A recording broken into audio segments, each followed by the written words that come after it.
Comme il est indiqué sur cet écran, notre après-midi sera consacré à une évocation des actions qu'il serait souhaitable de développer pour soutenir des agricultures et des forêts périurbaines vivantes. Alors, cette séance est organisée par un groupe intersection de l'Académie, un groupe qui a pour titre Agriculture et forêt en milieu périurbain.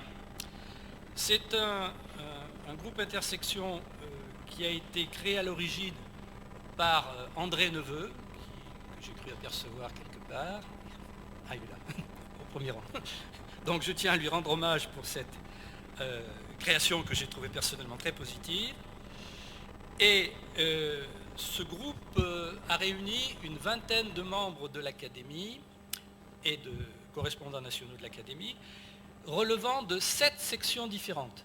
Et donc, je pense qu'on peut considérer les travaux qui ont été menés comme des travaux collectifs de l'Académie, compte tenu de cette très large participation. Alors, ce groupe de réflexion a été animé par moi-même, Jean-Paul Charvet. Je suis professeur émérite de l'Université de Paris-Ouest Nanterre Défense et, disons, spécialiste des questions agricoles. Je suis même né sur une exploitation agricole. Et l'autre co-animateur de ce travail est Xavier Laureau, que vous entendrez tout à l'heure en conclusion, qui est agriculteur dans la plaine de Versailles et qui représente les fermes de Galie.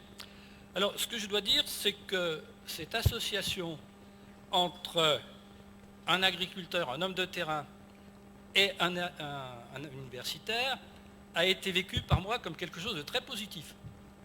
Il y a eu entre nous des synergies tout à fait intéressantes et je pense que ça serait peut-être une expérience à renouveler dans d'autres groupes intersections à l'avenir.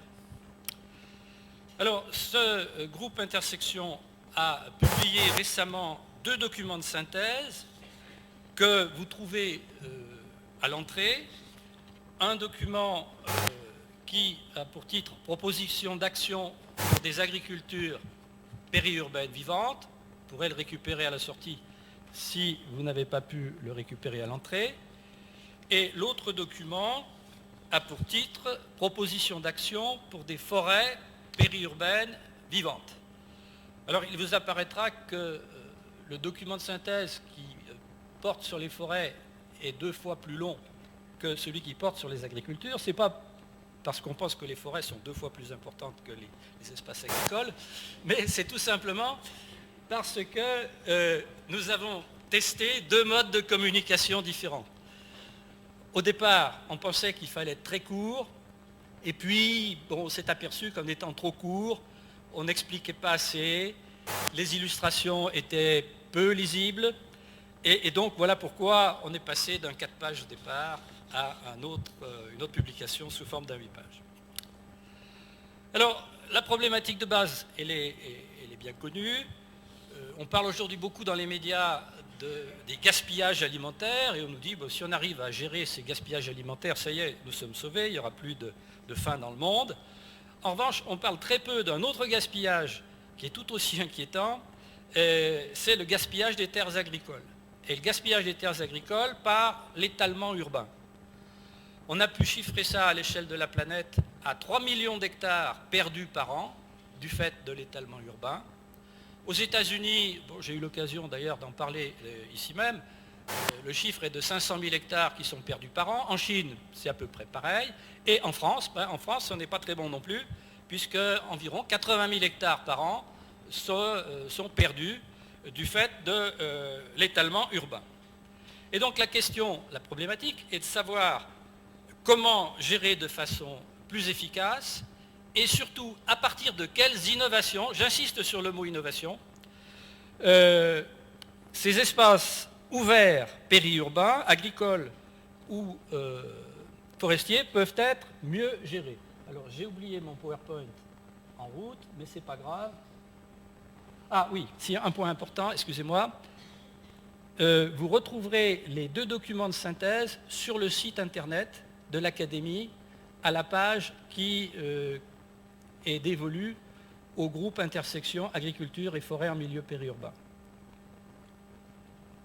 Alors donc,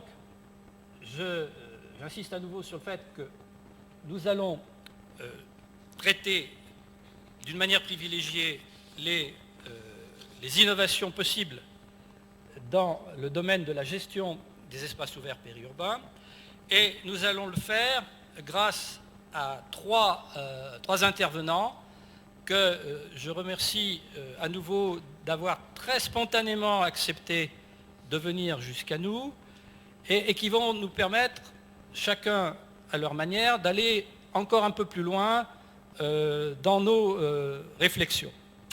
Le premier intervenant sera Madame Nathalie Bertrand, qui est économiste et ingénieure en chef des eaux, des ponts et des forêts à IRSTEA Grenoble, et son thème d'intervention sera une gouvernance en construction.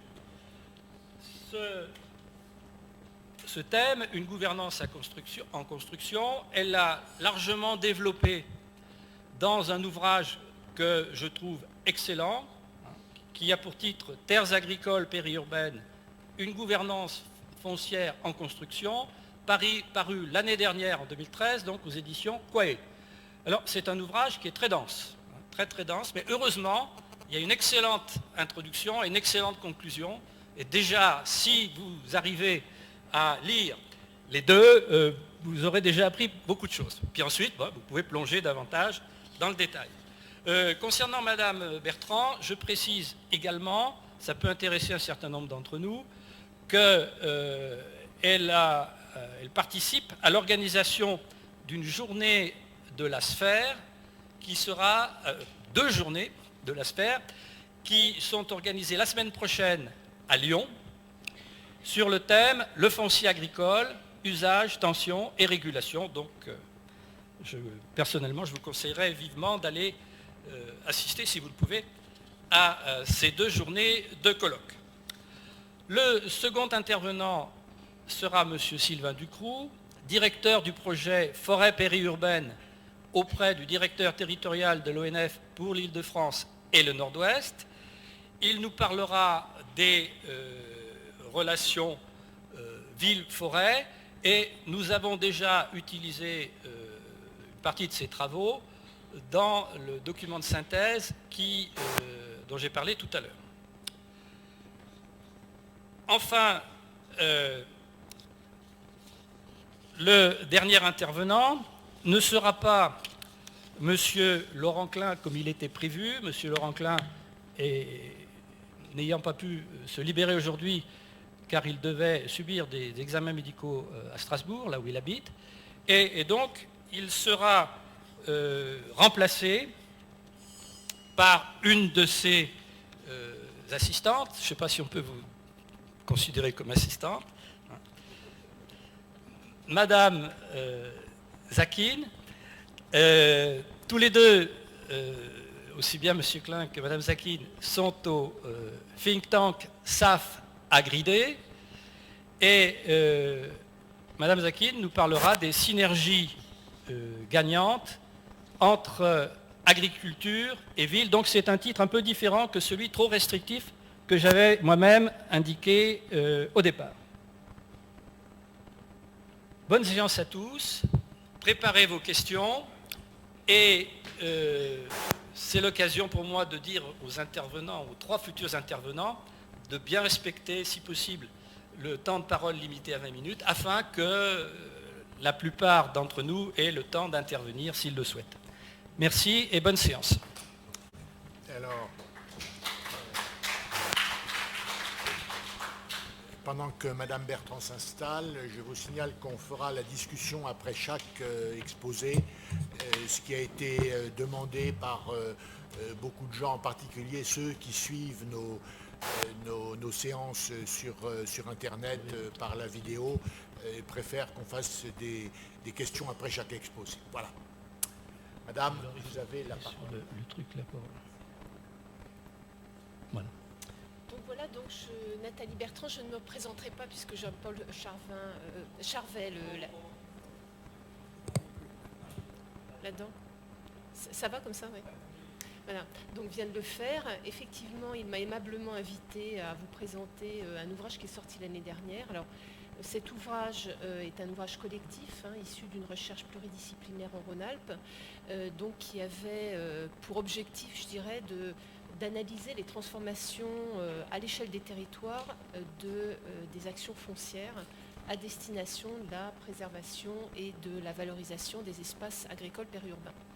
Donc il n'est pas question en 20 minutes de vous retracer l'ensemble de la recherche, mais j'aimerais donner 2-3 illustrations d'éléments qui me semblent intéressants dans cette recherche.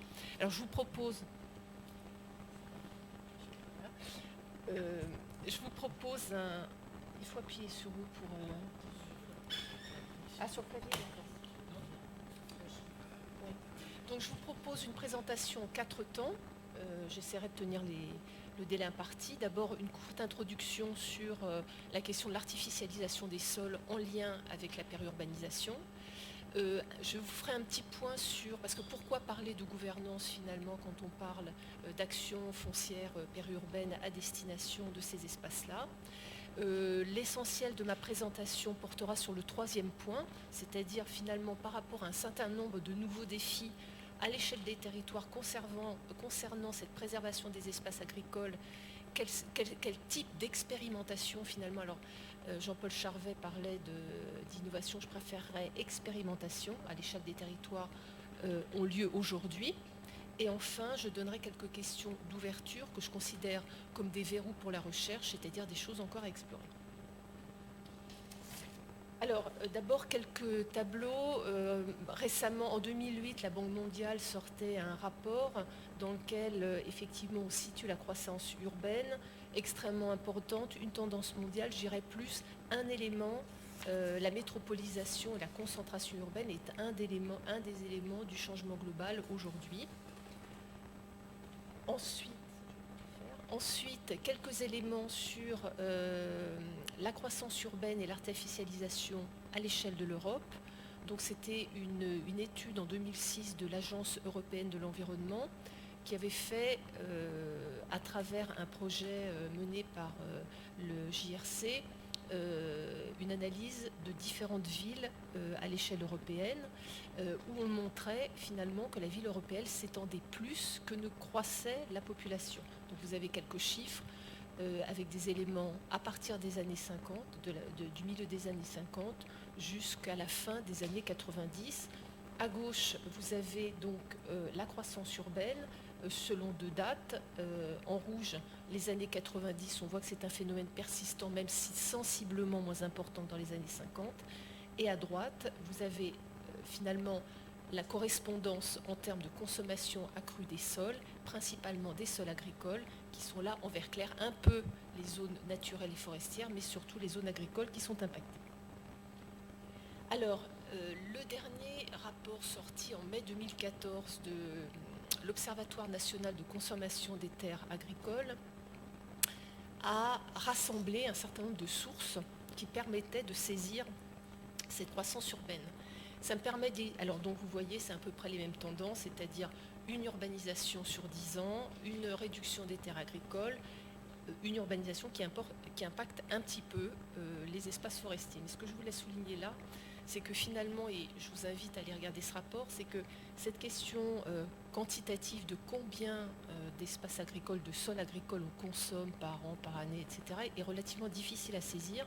C'est-à-dire que suivant les sources, la périodicité, le panel, puisqu'il y a aussi, par exemple, je prends l'enquête Terruti, il y a un panel qui est pris, vous avez sensiblement des différences. Donc, il faut avoir conscience aussi que si chaque source d'information va dans le même sens, c'est-à-dire on consomme des terres agricoles, l'identification quantitative de cette consommation est quand même relativement difficile à saisir à une échelle nationale, voire européenne. Alors pourquoi parler de la gouvernance foncière et en particulier de la gouvernance foncière locale, enfin de la question de la gouvernance? Alors parce que la gouvernance est un terme, je dirais, dont les contours sont relativement flous, il fait débat et c'est une notion qui est relativement polysémique. Alors je ne vais pas rentrer dans des considérations, je dirais, théoriques, mais qu'en gros vous avez deux façons de voir la gouvernance, celle portée par les sciences économiques où c'est en fait on utilise la question de la gouvernance pour expliquer des formes d'organisation complémentaires au fonctionnement du marché, le fonctionnement du marché ayant des imperfections, et les sciences politiques qui se sont également saisies de cette notion et qui renvoient plutôt à des formes de coordination complémentaires à une intervention étatique. En gros, parce que ça a l'air de s'opposer, mais en gros il y a des convergences, quand on parle de gouvernance, c'est vraiment la confluence à la fois de dimensions économiques, sociales et politiques. Le terme de gouvernance locale ouvre à nouveau des débats parce que les scientifiques aiment bien des débats de ce type-là, où finalement le débat, en tout cas pour les économistes, porte sur la prise en compte de la dimension spatiale dans ces coordinations et d'autre part sur la nature même des coordinations, en particulier entre agents individuels et collectifs, dès lors qu'on considère que le prix n'est pas la seule logique de l'échange. Alors, pour en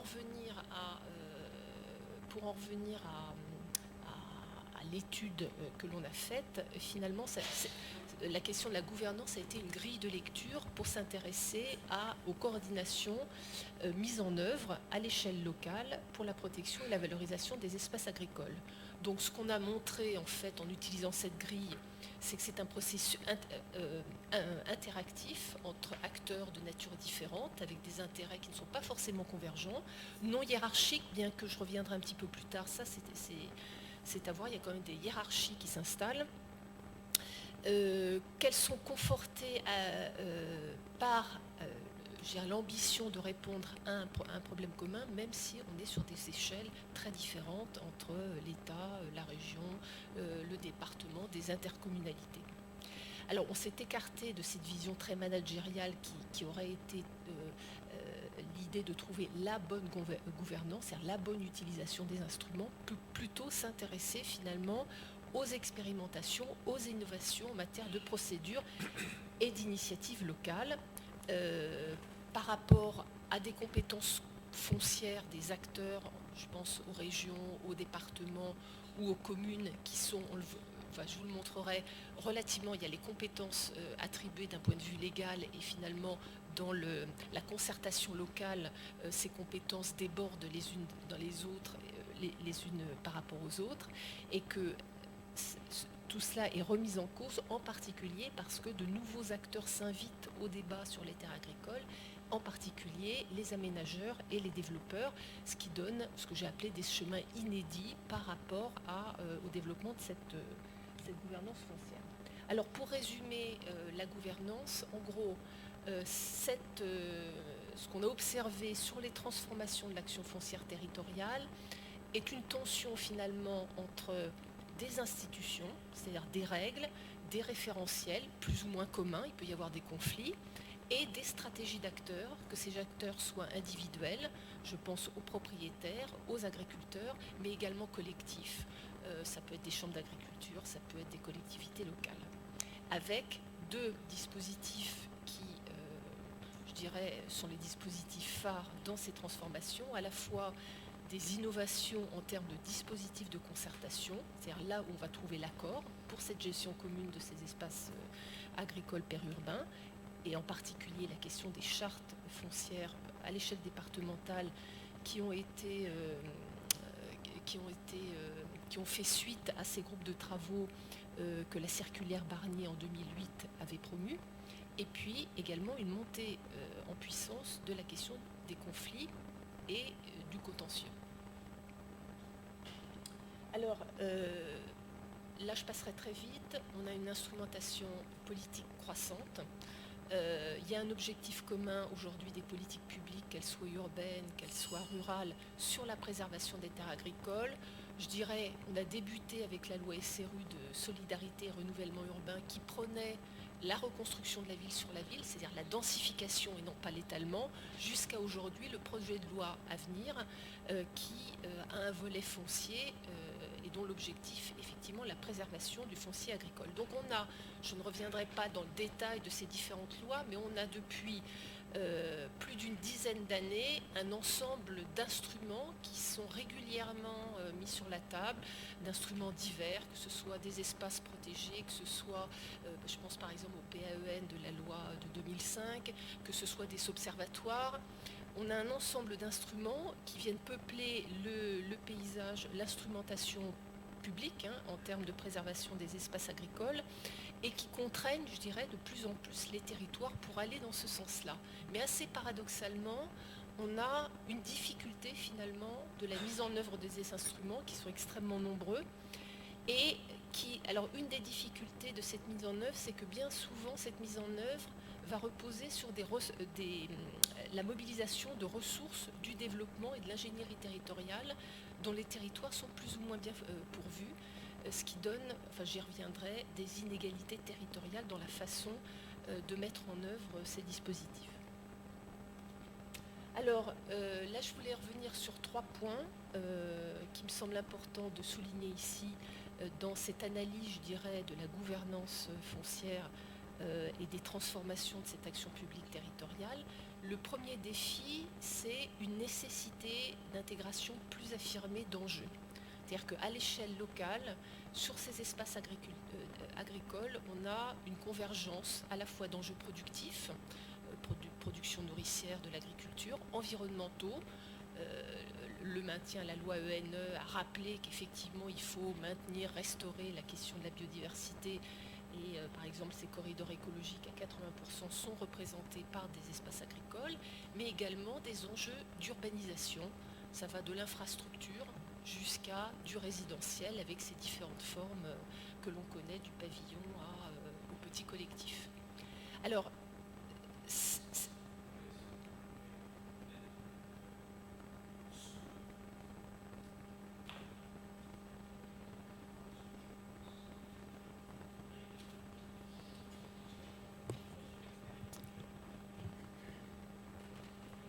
mais c'est peut-être moi qui reste pas face au micro, non, c'est ça? Bon. Et là, vous m'entendez? Ça va mieux? Oui, alors donc, cette intégration plus affirmée d'enjeux, ça va mieux? Cette intégration plus affirmée d'enjeux, elle passe par un certain nombre, je dirais, d'arrangements locaux. D'une part, il y a ce que j'appellerais la porosité d'un certain nombre de dispositifs. Et je prendrai un exemple très très concret. C'est-à-dire que les départements aujourd'hui ont une taxe, ont la possibilité, enfin, on récolte une taxe départementale des espaces naturels-sensibles qui aujourd'hui est également utilisée pour sécuriser du foncier agricole. C'est-à-dire que le département, en relation avec des collectivités locales, va utiliser une partie de cette taxe des espaces naturels sensibles pour acheter du foncier agricole et la mettre à disposition des collectivités locales sous réserve de contractualisation de baux ruraux environnementaux. Donc c'est ce que j'ai appelé la porosité de dispositifs. Là on voit bien entre constitution de conservatoires de terres agricoles et enjeux environnementaux.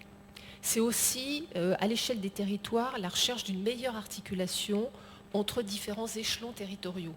Par exemple, PNR et SCOT. Les SCOT ne recouvrent pas les PNR, mais il existe effectivement des zones de chevauchement et que là, effectivement, on trouve, par exemple, je pense à Métropole Savoie, des schémas de secteur au niveau du SCOT qui permettent ce chevauchement. Des incitations à une territorialisation via l'urbanisme, et puis la diffusion d'un certain nombre de normes sur le passage pour les espaces agricoles d'une logique conservatoire à une logique de projet. Et j'ai mis sur la droite, il y a une 50aine de chartes agricoles et foncières aujourd'hui au niveau de France entière qui diffusent justement ces normes et qui met autour de la table un certain nombre de partenaires qui trouvent accord autour de cette charte. Le deuxième élément, le deuxième défi est donc le renouvellement du rapport secteur-territoire. Un certain nombre d'enjeux, sécurité alimentaire, biodiversité, contribuent à reterritorialiser certaines formes d'agriculture. En particulier dans la concrétisation d'interfaces et d'articulation entre politique agricole et politique d'aménagement, avec selon moi un retour en force de la question au sein de l'urbain, la question économique de l'agriculture. Je presse un peu parce qu'il ne me reste pas beaucoup de temps. Le troisième enjeu est en fait la redéfinition du rapport entre propriété foncière et usage des terres. Alors le petit tableau qui est issu d'une étude récente de l'INSEE montre finalement que les agriculteurs sont de moins en moins, enfin sont peu et de moins en moins propriétaires de leurs terres, en particulier face à j'appellerais une dimension capitalistique du foncier, et que finalement on voit émerger à l'échelle du territoire des initiatives de levée de fonds privés, de sociétés d'investissement à des fins de compensation environnementale. Je pense par exemple à l'SCDC qui a biodiversité, qui elle a un niveau national, et qui met sous le devant de la scène finalement dans la réussite d'un certain nombre de politiques foncières l'importance des stratégies des propriétaires fonciers, en particulier l'échec des PAEN. Bon, c'est une procédure lourde, mais enfin l'échec, la faible diffusion des PAEN, c'est une procédure lourde, mais qui demande un niveau de concertation important où les propriétaires sont conviés à la fin.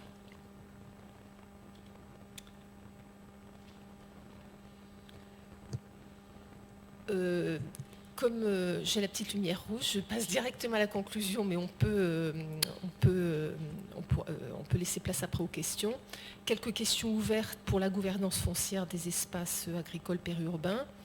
La première, c'est qu'il y a un manque de connaissances sur les logiques individuelles.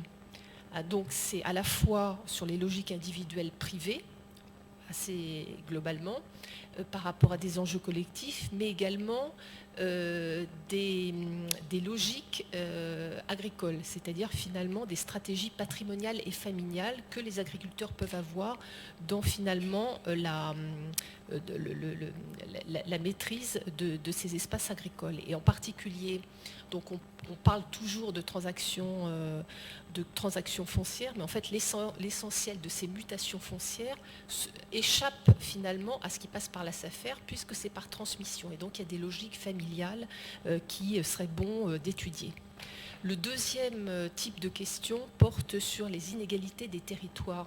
C'est-à-dire, je l'ai évoqué tout à l'heure, c'est que à partir du moment où on laisse les territoires finalement relativement dépourvus par rapport à un ensemble d'instruments relativement complexes, ça laisse reposer sur leur capacité effectivement à innover, à expérimenter, ce que je qualifierais de l'ingénierie territoriale, et que finalement on introduit des inégalités entre territoires par rapport à la complexité de ces phénomènes. Et on peut s'interroger effectivement s'il y a inégalité, est-ce qu'il y aurait des cumuls d'inégalités entre ces inégalités-là, c'est-à-dire finalement la capacité presque politique à mener ce genre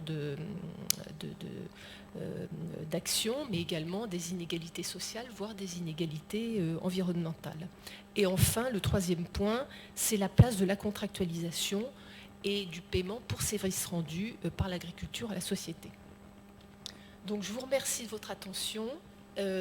Pour aller plus loin, il y a un certain nombre... Donc il y a l'ouvrage dont a parlé Monsieur Charvet tout à l'heure. Il y a un numéro spécial de 2013 dans Économie et Statistique. Il y a le dernier rapport 2014 de cet observatoire national que j'évoquais à l'instant. Et si vous êtes intéressé pour en savoir plus par différentes présentations orales, donc la semaine prochaine, dans le cadre de la Sphère, le CIRAD, l'IRSTEA et l'INRA et l'ENS de Lyon organisent un colloque de 2 jours sur le foncier agricole. Ce colloque a 2 particularités, je dirais. La première, c'est un regard nord-sud. Et la deuxième, c'est une scène qui se veut un dialogue entre praticiens et chercheurs.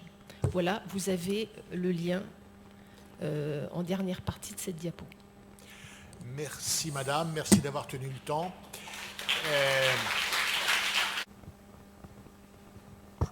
Oui, moi je m'interrogeais sur l'impact des mesures législatives et réglementaires qui ont été prises récemment. Moi je me souviens, j'étais encore au ministère de l'Agriculture, quand Bruno Le Maire avait fait justement de la lutte contre la disparition des terres agricoles dans une périmètre un des axes de sa loi de 2010.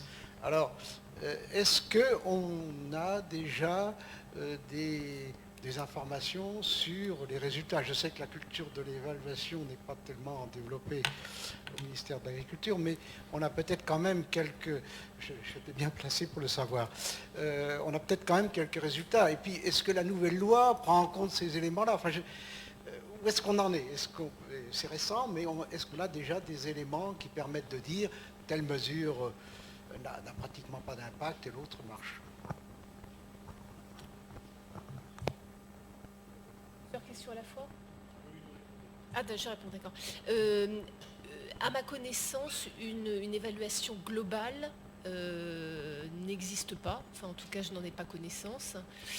Après, je dirais, il y a des analyses plus spécifiques sur certains volets. En termes de consommation, donc il y a des... Alors, au-delà de ce que j'ai pu dire sur la difficulté de saisir, c'est-à-dire d'avoir la donnée finalement, la donnée vraie entre guillemets, qui n'est jamais vraie, mais la donnée sur la consommation de l'espace, on sait que depuis moins de 10 ans, cette consommation continue, mais est de moindre importance. Voilà. Mais après, où je suis gênée dans cette question d'évaluation, c'est est-ce l'effet d'une politique ou est-ce l'effet d'une crise qui finalement nous arrange de ce point de vue-là? C'est-à-dire qu'effectivement, le fait d'avoir une récession, je vais prendre un exemple tout simple, du côté de Voiron, réserve foncière de 200 hectares sur des terres parfaitement, d'un point de vue agronomique, de très bonne qualité, le fait d'avoir moins d'entreprises qui s'implantent lié à la crise économique, enfin le ralentissement économique que l'on connaît actuellement, on déclasse là pratiquement 200 hectares pour retour à l'agriculture. Donc la question de l'évaluation est toujours un peu difficile. Hein. Ouais. Ouais. Mais une évaluation globale, moi je n'en ai pas. Ouais. Oui. Autre question? Oui, monsieur Daté. Non.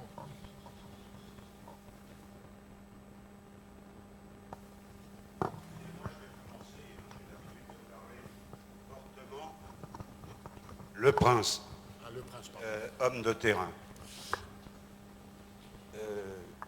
Durant 50 ans de ma carrière, j'ai vécu dans des petites exploitations légumières et maraîchères dans la ceinture de Paris. Et il faut bien mettre en attention que parce que l'on parle d'agriculteur, l'agriculteur n'est pas obligatoirement propriétaire de son terrain. Hein, et que chacun a la liberté de gérer le patrimoine qu'il a reçu en fonction de ce que fera la collectivité qui va s'agrandir. Je donnerai un exemple. En 90, quand est venue se déclarer la maladie sur abricot. Charca, maladie à virus. Charca. La Charca. D'accord. J'avais des agriculteurs qui étaient non propriétaires. Alors ça, ils attendaient la fin de bail et leurs propriétaires faisaient ce qu'ils voulaient. Pour ceux qui étaient propriétaires, j'ai conseillé à ces gens-là de faire une plantation en bergeron,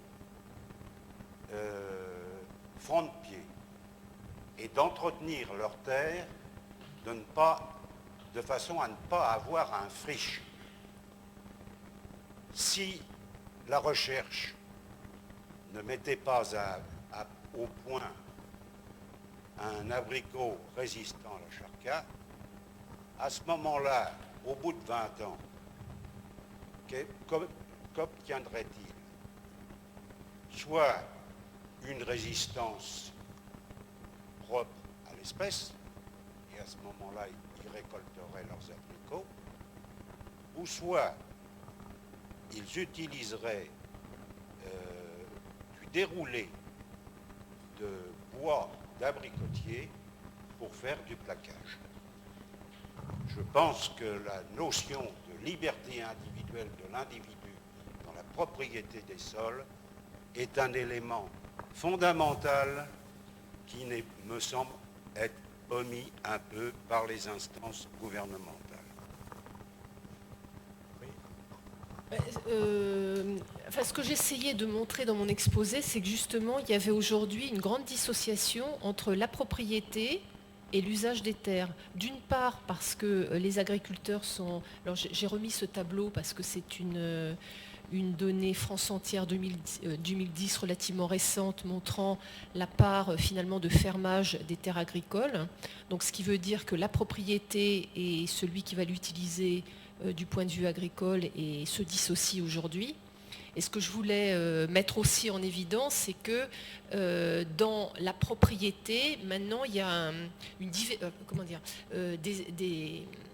de plus en plus de nouveaux acteurs qui s'invitent à la table de la propriété.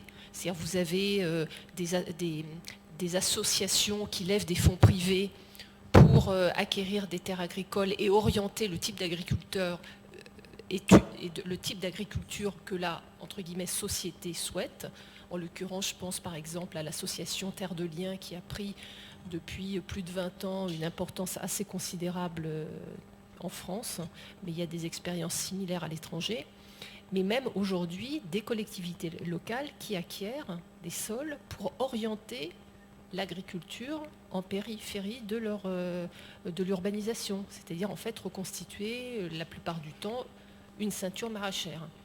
Après, donc voilà, donc la partie qui reste, je veux dire, il y a une diversification des propriétaires fonciers et que la question même de la propriété échappe un peu, assez paradoxalement, à la profession agricole. Mais il n'empêche qu'effectivement, il y a une petite partie des sols agricoles qui restent aux agriculteurs avec, je dirais, de grosses disparités d'un territoire à l'autre, enfin, d'une région à l'autre. Même au niveau, par exemple, Grenoble, que je connais très bien, la région urbaine grenobloise se présente comme un Y. En fonction de la branche de l'Y, vous avez des modes de faire valoir directs ou indirects extrêmement différents. Enfin, la proportion. Autre question? Oui, là-bas dans le fond.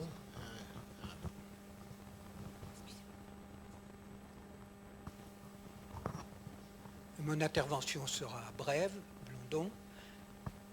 Le statut du fermage a-t-il une importance vis-à-vis de votre problème? Est-ce qu'il vous gêne ou au contraire Me gêne de quel point de vue? Du point de vue de l'action publique territoriale. Le statut du fermage a une importance considérable. C'est pas qu'elle me gêne, hein, c'est pas tellement la question, mais on voit bien que le statut du fermage aujourd'hui évolue. Par exemple, je citais des collectivités locales qui vont acquérir du foncier. Alors, c'est des expérimentations, mais qui se renouvellent. Alors, à partir du moment où les régions urbaines acquièrent de plus en plus les intercommunalités du foncier agricole, on peut dire que ça devient presque, dans le paysage, ça devient quelque chose d'important. C'est-à-dire que les collectivités locales s'invitent aujourd'hui sur la propriété foncière agricole. Elles vont orienter le type de baux. C'est-à-dire que, par exemple, elles vont, en particulier, inclure des clauses environnementales dans les baux ruraux. Alors après, il y a du contentieux dessus.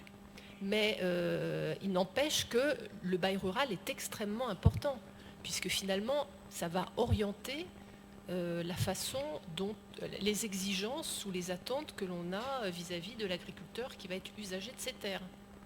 Donc, je ne sais pas si je réponds à votre question, mais le type de fermage a énormément d'importance. Tout à fait. Dans l'analyse et sur le terrain. Êtes-vous pour une évolution de ce statut ou au contraire pour son statu quo? Écoutez, là, j'avoue, je ne suis pas juriste, hein, donc je pense qu'un juriste parlerait beaucoup mieux que moi de la question du bail. Simplement, moi, en tant que chercheur qui s'intéresse justement à cette relation entre propriété et usage, je mets simplement en évidence qu'effectivement, que le type de bail qui est proposé à l'agriculteur est souvent une annexe, finalement, d'une stratégie des collectivités locales par rapport à la sécurisation du foncier agricole. C'est-à-dire qu'on veut sécuriser le foncier agricole, mais on veut orienter aussi l'agriculture. C'est-à-dire que l'agriculture, on l'attend effectivement à travers aussi des clauses environnementales, c'est-à-dire la question de la pollution des nappes phréatiques, la question de la production de biodiversité, ou même l'orientation même du type de culture qu'on veut autour de la ville. C'est-à-dire on ne va pas vouloir, par exemple, autour de Grenoble, du maïs industriel, très rémunérateur, on va plutôt favoriser de l'arboriculture fruitière, par exemple. Autre question, oui, Luc Guyot. Oui, Luc Guyot.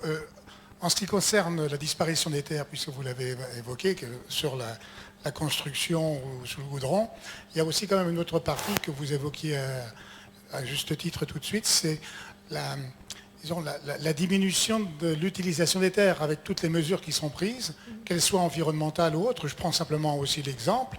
Si avec les zones humides aujourd'hui, vous êtes obligé de construire sur les zones humides, on doit le compenser par le double des surfaces en zone non humide en matière environnementale. Donc c'est toujours sur la terre de production agricole. Ça, c'est la première remarque.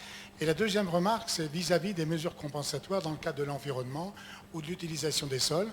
Parce que bien souvent, on y met des mesures avec du subventionnement ou de l'accompagnement aux agriculteurs pour exploiter différemment, et ça ne dure pas dans le temps. Et moi, j'ai un bel exemple avec le Marais Poitevin, où on a prévu tout ce qu'il fallait faire, où on donne une prime substantielle à l'agriculteur, puis au bout de 5 ans, on dit il n'y a plus d'argent, et donc il n'y a plus de rentabilité, et on retourne à la friche. Et donc là, il y a quand même quelque chose qui est un peu anachronique et sur lequel il faudrait aussi revenir.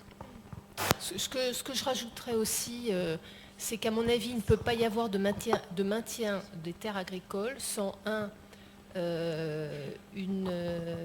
développement urbain qui se repense autour de la densité, c'est-à-dire que ça veut dire que vous allez avoir des mesures urbaines qui vont permettre de moins consommer. Ce n'est pas simplement protéger les terres agricoles, c'est aussi penser un petit peu différemment l'urbanisation qui s'est développée depuis la fin des années 60, qui a été beaucoup portée par une phase de croissance, mais en gros c'était l'étalement à tout va dans les PLU des surfaces minimum pour construire, qui d'ailleurs était très très associée à une façon de sélectionner aussi la population qui arrivait dans les communes. Je pense qu'il ne faut pas non plus se leurrer, mais disons que c'est d'abord des mesures urbaines, c'était le principe de la loi SRU en 2000, et puis ça a été rappelé par les différentes lois que j'ai très très brièvement évoquées.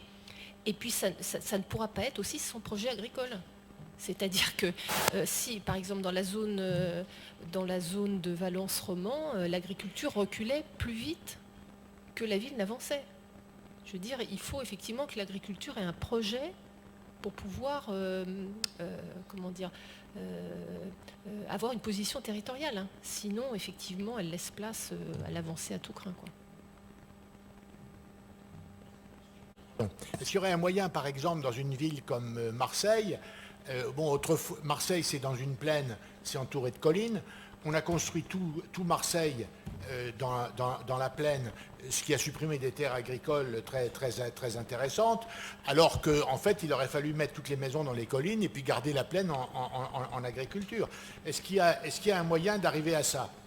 Là, vous touchez, alors vous citez plaine et collines, mais enfin, il y a autre chose. Est-ce qu'on doit toucher la forêt pour effectivement, pour le moment, la forêt est sacralisée, c'est-à-dire qu'on ne l'a pas touchée. Est-ce qu'on doit commencer à construire sur des espaces forestiers et laisser à l'agriculture son maintien? Il y a aussi ça, il y a aussi ces débats-là, je veux dire. Oui, en Allemagne, vous avez des expérimentations qui se sont faites de la sorte. Parce que les collines autour de Marseille, elles n'ont aucun intérêt forestier.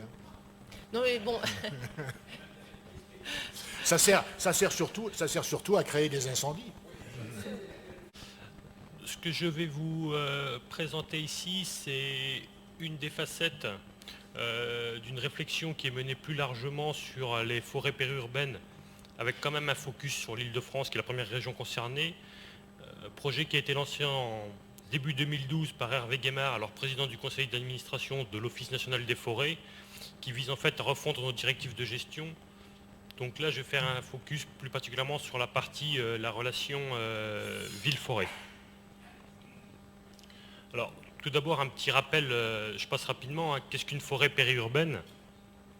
Alors, on peut en avoir une définition géographique, tout simplement une notion de proximité, en distance ou en temps de trajet. En Île-de-France, les deux notions ne sont pas tout à fait les mêmes.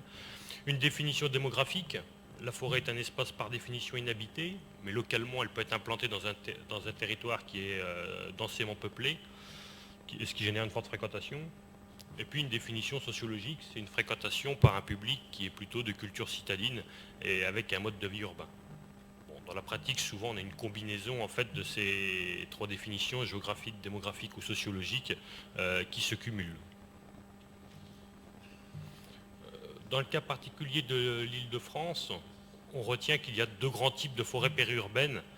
Alors, vous avez les forêts dites de la première ceinture, celles qui sont vraiment enchâssées dans le tissu urbain, des forêts qui sont fréquentées en permanence, j'allais dire 7 jours sur 7, 24 heures sur 24, pour des visites généralement de courte durée, c'est le jogging, c'est la promenade, c'est la sortie du chien, c'est plat d'usage licite ou illicite. Et puis, un peu plus en recul, on a des grands massifs tels que Rambouillet ou Fontainebleau, qui sont plutôt des forêts qui exercent un attrait touristique et qui sont l'objet plutôt de sorties en fin de semaine, des sorties familiales plus longues. Ici, je zoome sur l'Île-de-France, mais j'aurais pu mettre aussi les forêts du sud de l'Oise, Chantilly, Armenonville, Compiègne ou autres. En tout, l'Office national des forêts gère 50 forêts domaniales en Île-de-France, qui couvrent à peu près 6% de la surface de la région. Une petite parenthèse, l'Île-de-France a un taux de boisement qui est à peine inférieur à la moyenne nationale, à peu près un quart de son territoire est boisé. Elle a un quart de forêt publique, comme le reste du territoire national. Le seul bémol, c'est quand on parle forêt publique en Île-de-France, c'est majoritairement des forêts d'État et pas des forêts communales. Alors, sur la relation ville-forêt, déjà, premier point, la forêt, souvent, elle apparaît finalement comme un angle mort du territoire. C'est-à-dire qu'en fait, pour bien des aménageurs et des urbanistes, la forêt garde son acceptation antique, qui est un peu le chaos originel, la zone où s'arrête la civilisation. Et finalement, dans leurs documents, c'est souvent une tache verte. Finalement, on n'y touche pas. Elle est effectivement très protégée, donc on ne s'en occupe pas. Et du coup, on a ce genre d'implantation. Alors ici, on est en bordure de la forêt de Sénart. C'est une zone industrielle des Pyrénées sous Sénart, peu importe l'exemple. On pourrait en multiplier. On a des dizaines comme celui-ci. Où en fait, ville et forêt agissent bloc contre bloc, sans aucune logique et sans aucune relation. Et finalement, la ville qui tourne même le dos à la forêt et qui la prive d'accès. On a ici un autre exemple, alors là on est en forêt de Notre-Dame sur Lésigny. Vous voyez tous les petits pavillons qui viennent s'agglutiner contre la forêt et qui forment en fait une espèce de gang, comme une coquille étanche. Et finalement, j'allais dire, quelle que soit la sensibilité, la relation que l'on a à la forêt ou la vocation qu'on lui accorde, eh bien dans tous les cas, effectivement, cet étouffement par cette coquille pose souci. Qu'on parle d'exploitation forestière, ça veut dire qu'il n'y a pas de circulation d'engins ni de camions possible. Que l'on parle de vocation sociale et de lieu de promenade ou lieu de ressourcement, il n'y a pas d'accès pour les visiteurs ou les promeneurs, sauf à couper les grillages ou à enjamber les haies, mais c'est de cotonner à se terre, mais c'est pas terrible. Et il y a aussi pas de corridor écologique pour permettre la circulation des espèces animales et végétales. Donc quelque part, c'est toute une biocénose et un écosystème qui tourne en circuit fermé et dont on peut craindre l'appauvrissement sur le long terme. Alors, vous allez me dire, il y a quand même quelques exemples où, semble-t-il, on a eu un peu plus de discernement et où en fait on a un réseau forestier et urbain qui se parlent et qui sont dans le prolongement l'un de l'autre. Vous avez un exemple ici. Bon, à vrai dire, généralement, ce n'était pas forcément une volonté urbanistique que le fait que réseau forestier et réseau urbain soient parfaitement connectés. Généralement, quand on voit un schéma comme celui-ci, ça veut dire que la ville s'est construite sur la forêt et résulte d'un défrichement. Vous reconnaissez ici un carrefour en étoile, on est ici sur Sucy-en-Brie, là dans le Val-de-Marne, un carrefour en étoile hérité de l'ancienne forêt qui aujourd'hui est ville, avec quand même cette consolation pour le forestier, que même s'il a perdu un bout de forêt, au moins les rues sont prolongées par les allées forestières et les accès à la forêt sont faciles. Alors, la forêt, c'est un angle mort du territoire où peut-être pire aussi pour elle, elle peut être vécue comme un territoire servant, toujours dans cette logique que c'est l'espace inhabité. Et donc on y refoule en fait les usages, les activités, toutes les nuisances non désirées. Alors c'est le couloir aérien, c'est le lieu de prostitution, c'est tous les dépôts sauvages, c'est tous les gravats. Et puis, je vous ai mis ici en illustration le cas de l'interconnexion Est des TGV, qui a eu lieu en forêt de Coubert, dont on voit bien que quelque part, bon c'est vrai que la forêt de Coubert, elle a qu'un attrait touristique très très limité, mais on voit bien qu'elle a été ciblée pleinement pour les réserves foncières, avec encore une fois le bémol, par rapport à l'orateur qui m'a précédé, il a entendu que la forêt globalement est nettement mieux protégée que les espaces agricoles, de fait de la sédimentation des réglementations qui s'y appliquent, et des nombreux statuts dont elle peut jouir, notamment en Île-de-France. Alors, par rapport à tout cela, effectivement, au-delà des dispositions propres aux forêts, le caractère de forêt domaniale, le régime forestier, chose qui s'applique sur l'ensemble du territoire national, effectivement, les forêts périurbaines d'Île-de-France bénéficient des dispositions réglementaires qui sont plus spécifiques. Elles vont être de deux ordres. Certaines vont s'attacher à l'intégrité foncière, donc on est dans une logique de protection stricte du foncier, et d'autres vont s'attacher à la relation avec le reste du territoire, puisque j'ai essayé de vous démontrer qu'en fait la protection des forêts, c'est pas seulement qu'une question d'intégrité du foncier. J'ai beau garder la même surface forestière, si elle perd toute fonctionnalité parce que l'urbanisation l'étouffe, son avenir n'est pas mieux garanti. Donc on a déjà le statut de forêt de protection, conçu à l'origine pour les forêts de montagne pour prévenir tout défrichement et tout changement de nature d'occupation du sol, pour prévenir les risques naturels. Ce statut a été étendu à partir des années 1990 aux forêts périurbaines. Et là, effectivement, c'est un décret en Conseil d'État et c'est une protection foncière qui est très, très stricte et très rigoureuse. C'est le schéma directeur d'aménagement et d'urbanisme de l'Île-de-France qui interdit l'urbanisation à moins de 50 mètres des lisières des massifs de plus de 100 hectares. J'aurais dû préciser, hors urbanisation constituée. Là où la ville est déjà implantée, évidemment, on ne fait pas reculer les habitations de 50 mètres. C'est aussi, l'Île-de-France a été peut-être la toute première région à avoir son schéma régional de cohérence écologique, avec derrière toute la notion de trame verte et l'attachement qu'il y a à préserver aussi des corridors écologiques. Et il y a déjà des cas, effectivement, de prise en compte dans l'urbanisme de ces trames vertes et de projets qui ont avorté au regard du SRCE, quoi.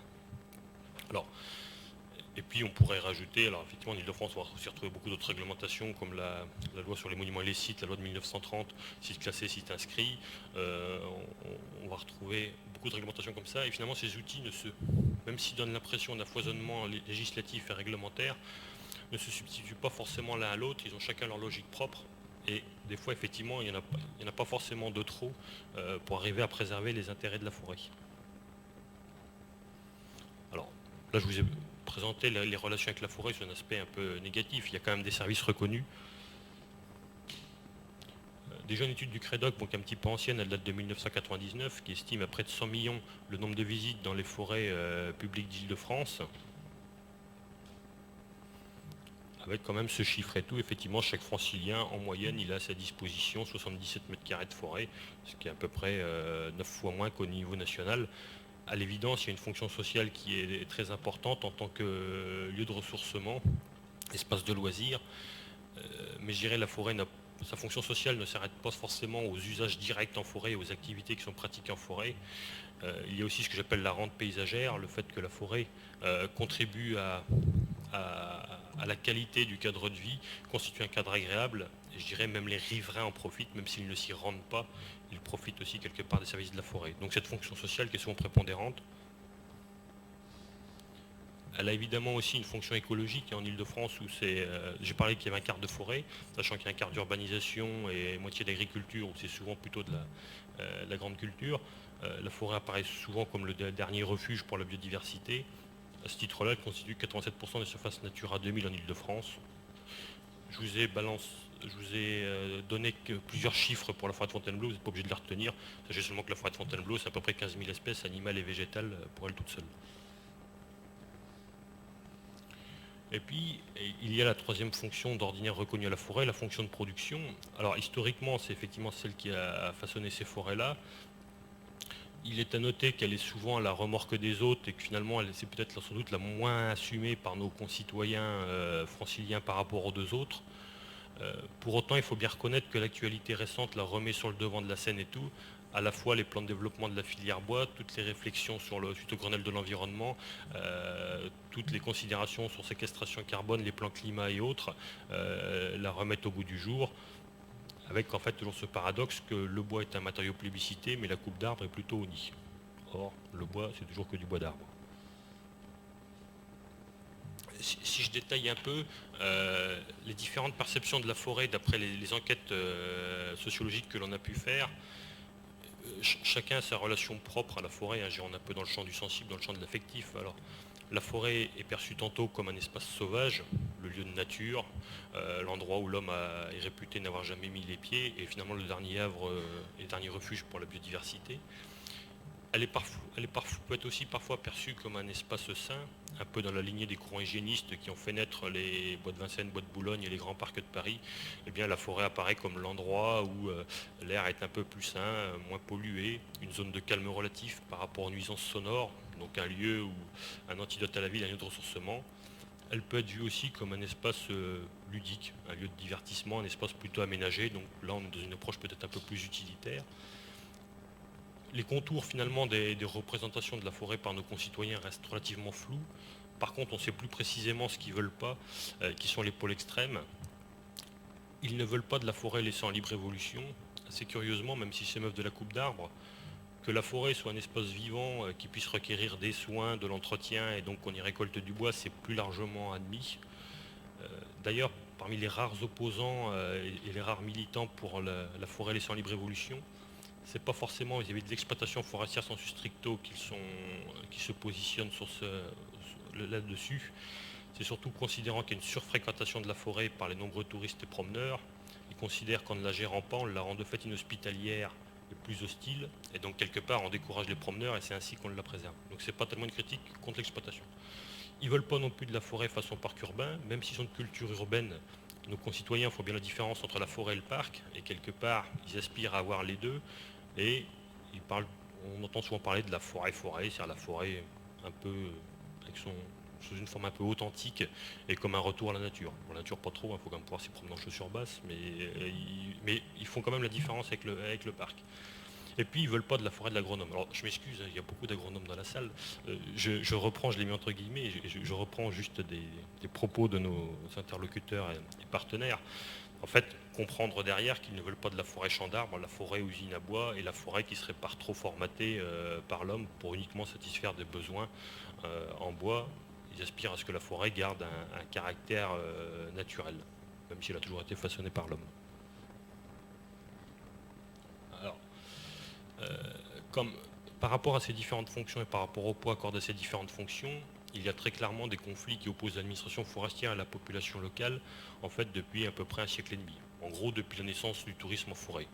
Depuis que la forêt a eu un autre usage que le simple usage utilitaire de production de bois ou de la chasse, les conflits sont venus avec. Et c'est vrai qu'encore aujourd'hui, il y a encore eu des crises récentes qui ont conduit localement à des moratoires sur les coupes et à des révisions anticipées de nos documents d'aménagement. C'est le cas par exemple de Montmorency dans le Val d'Oise en 2011, Rambouillet dans la même année, et c'est ce qui avait conduit notre président de conseil d'administration Hervé Guémard à lancer cette réflexion. Alors, monsieur le secrétaire perpétuel connaît bien le cas de Fontainebleau. Fontainebleau, depuis le Second Empire, l'administration forestière a proposé 9 documents d'aménagement, 5 n'ont jamais été approuvés par les ministères de tutelle, l'un a été révisé par anticipation au bout de 12 ans, l'un prévu pour 30 ans a été révisé au bout de 2 ans, puis au bout de 15 ans avant d'être déclaré caduc. L'actuel, il a fallu 8 ans pour que le ministre le signe et je l'ai modifié 4 ans plus tard. Donc, nous, on a bon espoir avec Gérard Tendron de bien travailler pour le 10e qui est en cours de préparation. Et finalement, le fond des conflits n'a guère évolué depuis plus d'un siècle et demi. C'est toujours de fortes attentes en matière de non-altération des paysages, tant de la part des usagers que des riverains. Encore une fois, ils sont attachés à ce que la forêt garde son caractère naturel et n'apparaissent pas comme trop formatées par l'homme. C'est toujours l'idée de la forêt paradigme de nature. Et finalement, pour nous, il y a ce côté effectivement un peu frustrant, c'est que la qualité de notre gestion, elle est jugée à l'aune de sa discrétion. Moins on se fait voir, et mieux on est mieux vu.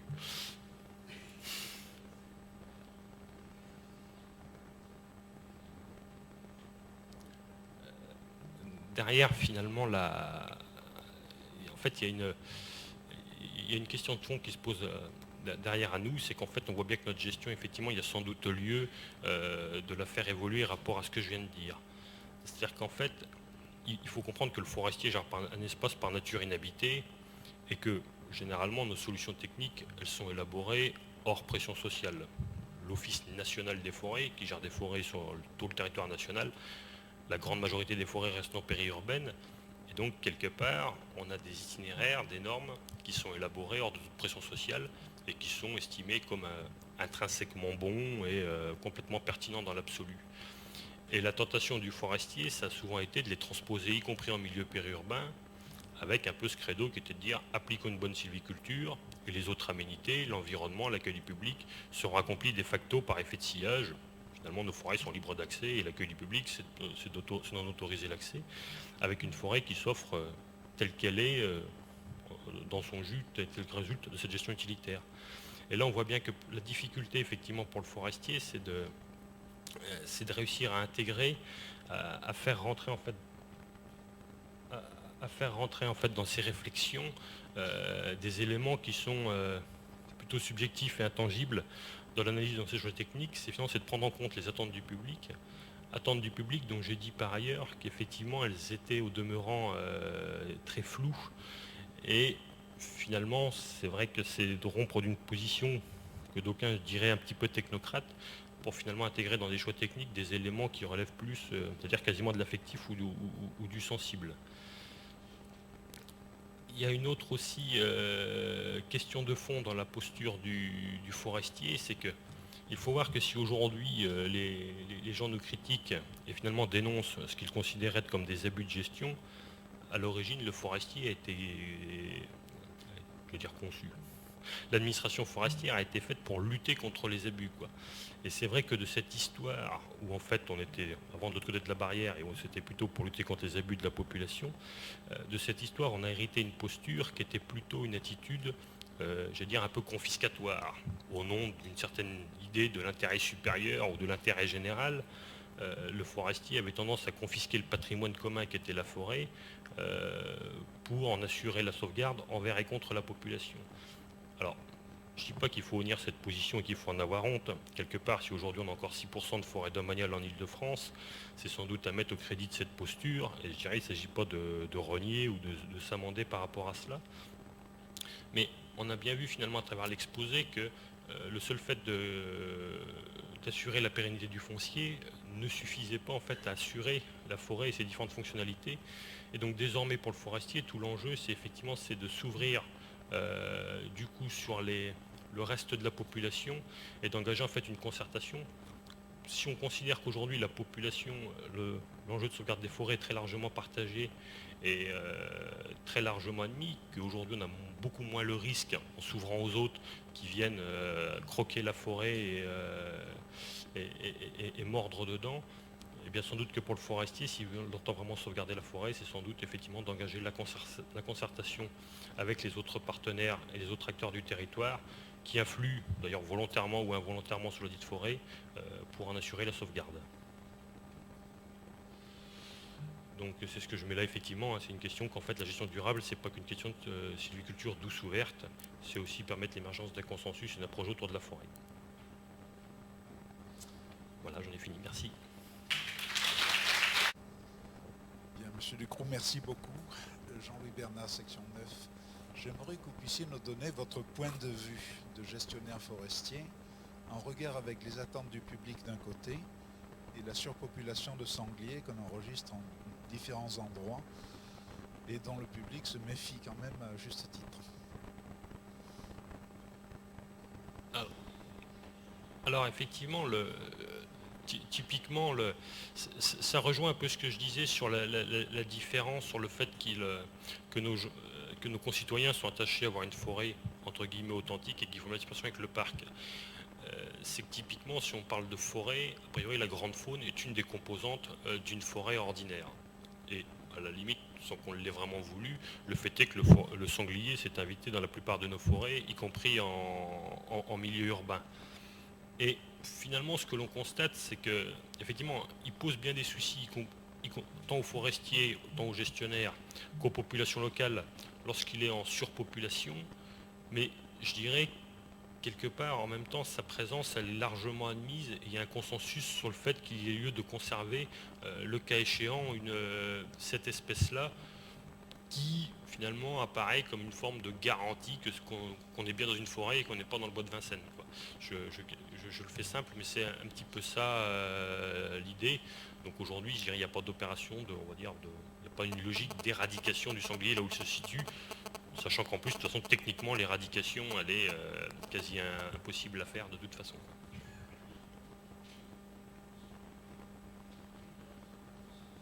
Madame, J'aimerais vous poser une question. Vous avez parlé essentiellement de la région parisienne, où ce sont des forêts domaniales.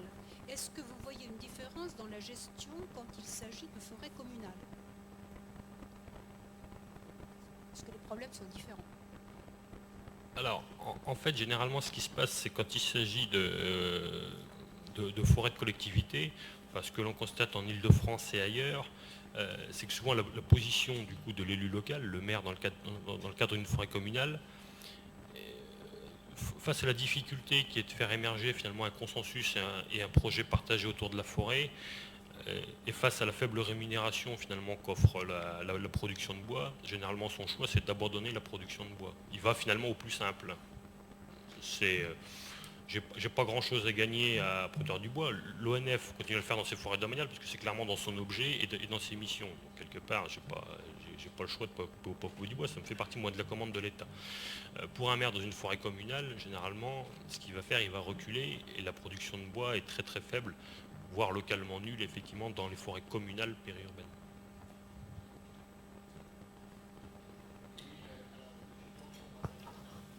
Monsieur Tendron avait l'intention de poser une question.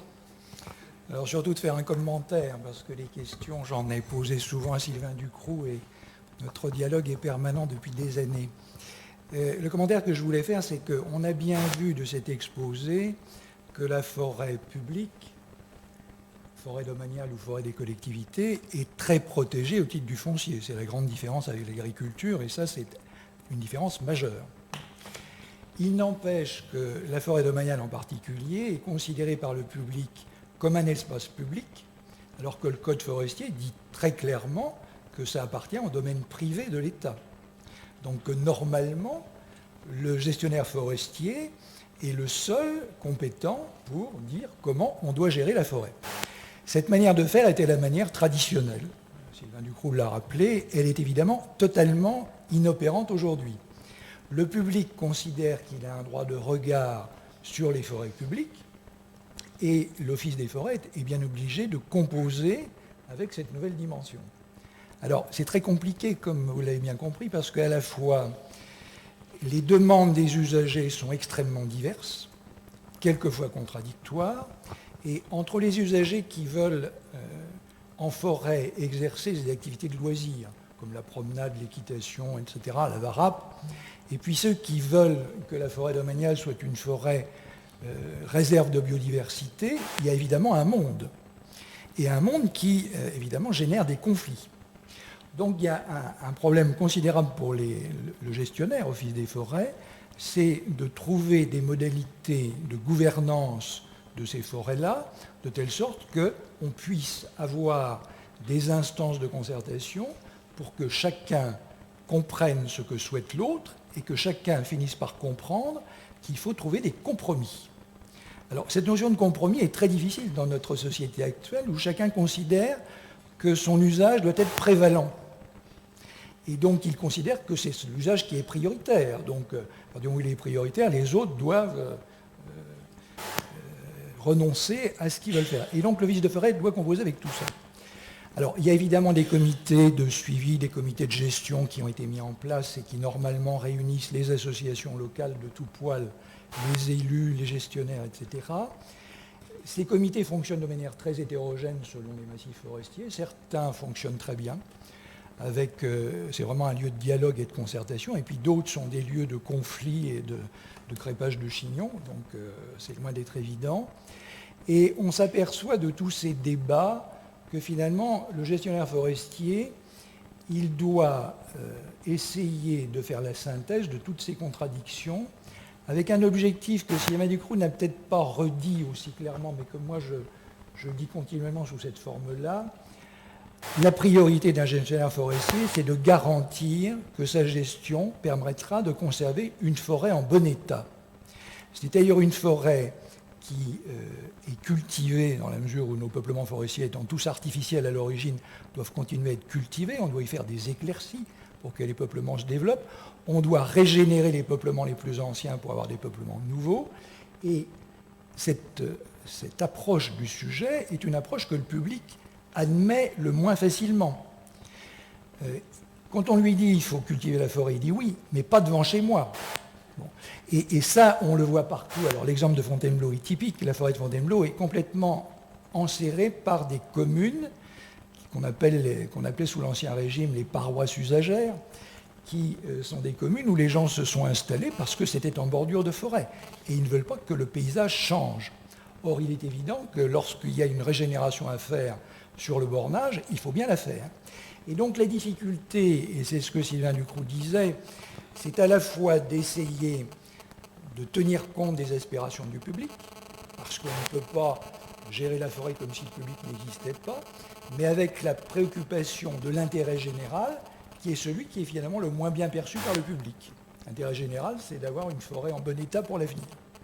Donc c'est là la grande difficulté, et je crois qu'il faut absolument qu'on insiste beaucoup sur l'idée qu'il y a un besoin d'information et de formation de nos concitoyens à ces problématiques-là, que ces questions-là ne sont pas du strict domaine du gestionnaire, mais d'une manière plus générale, c'est un problème d'instruction civique, d'une part, et puis de formation à ces problématiques de gestion biologique de peuplements qui sont des peuplements vivants, et pour lesquels les populations sont très peu sensibilisées finalement.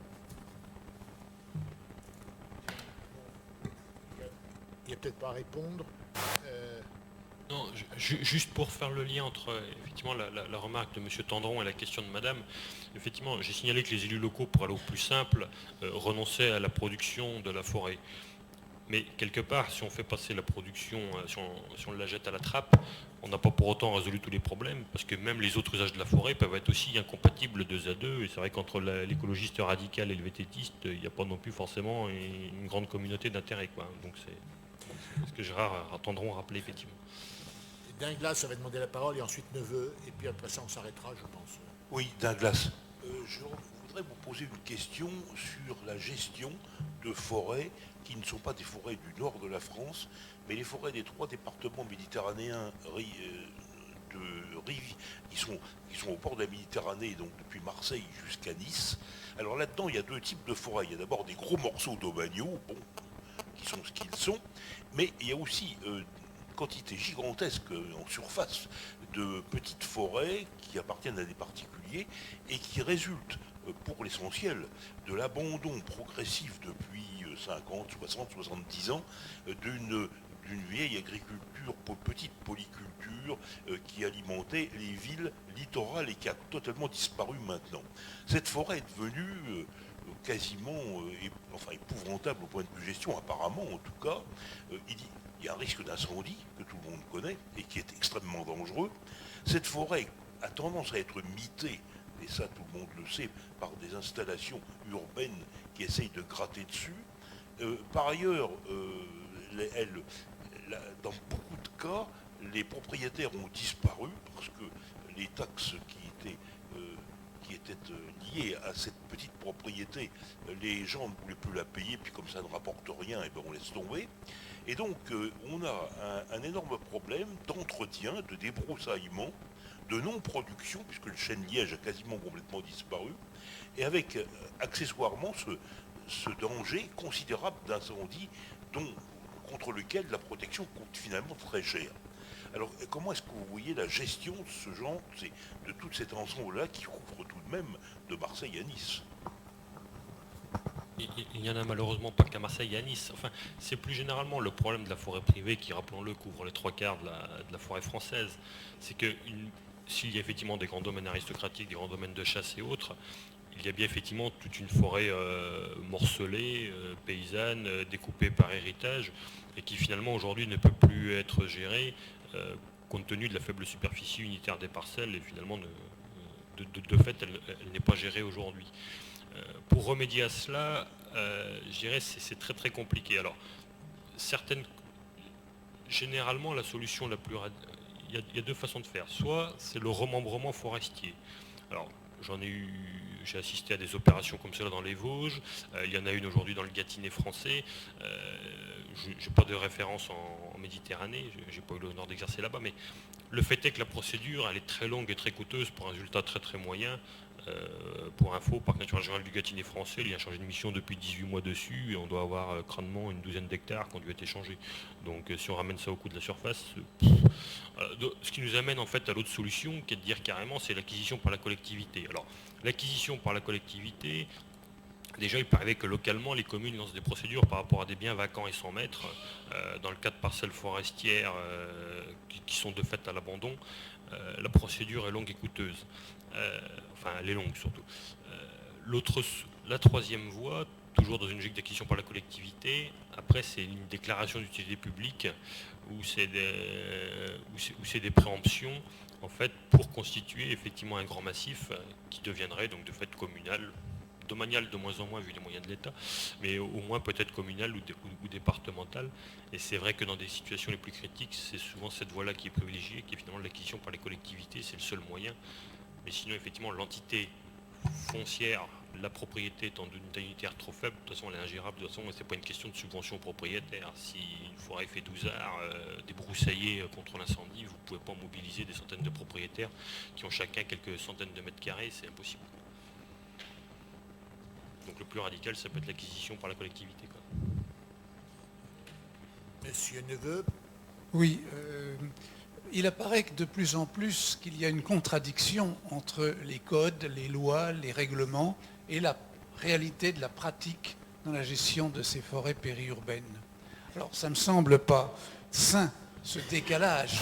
Et qu'est-ce qu'il faut faire? Est-ce qu'il faut changer les textes ou est-ce qu'il faut modifier la pratique de la gestion et la revoir? Je ne dirais pas que les différents statuts réglementaires soient forcément obsolètes. Là, typiquement, le statut de forêt de protection a son intérêt parce qu'il vise l'intégrité du foncier.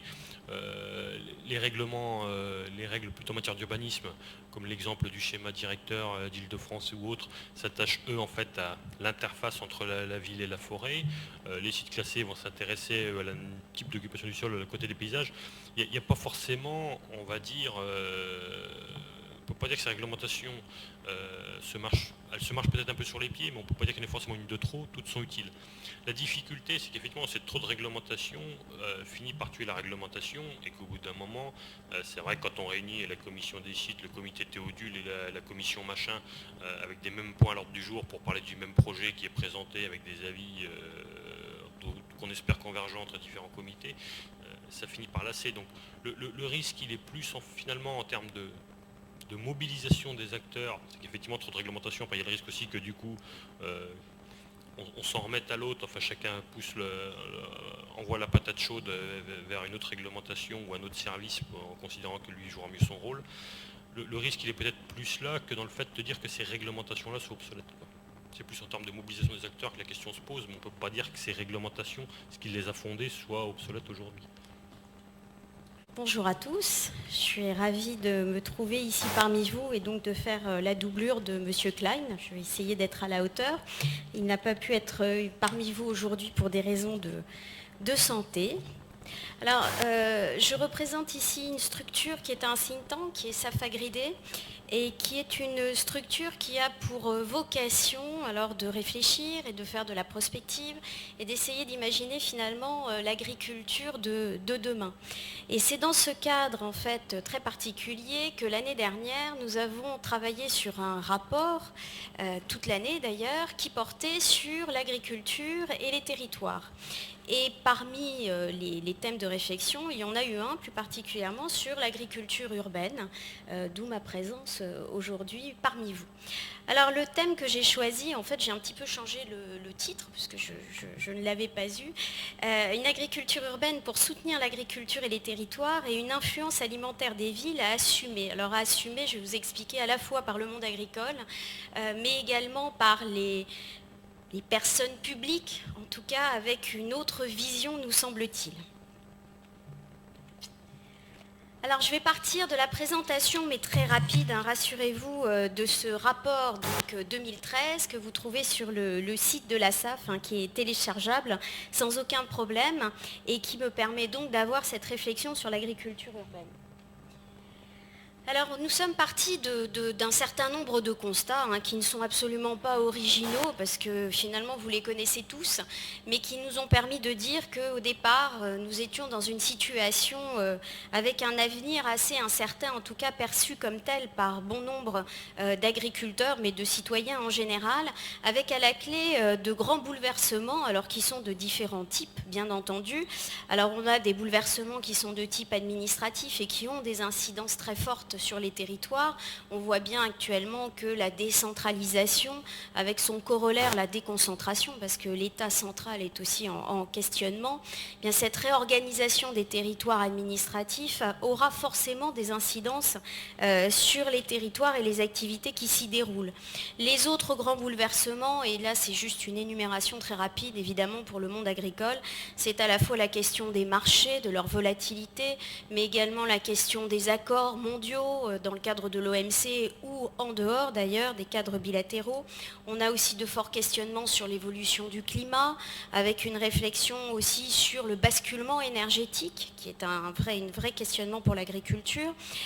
Et puis avec aussi, et c'est un point qui est important pour nous, une question aussi qui porte sur des forces en présence et sur la difficulté pour les entreprises agricoles de trouver un lieu de jonction entre leur monde finalement et les acteurs publics. Parce que jusqu'à maintenant, on a beaucoup parlé de normes, de réglementation et très peu finalement d'activités d'entreprise, de stratégie économique, et c'est bien là toute la question actuellement.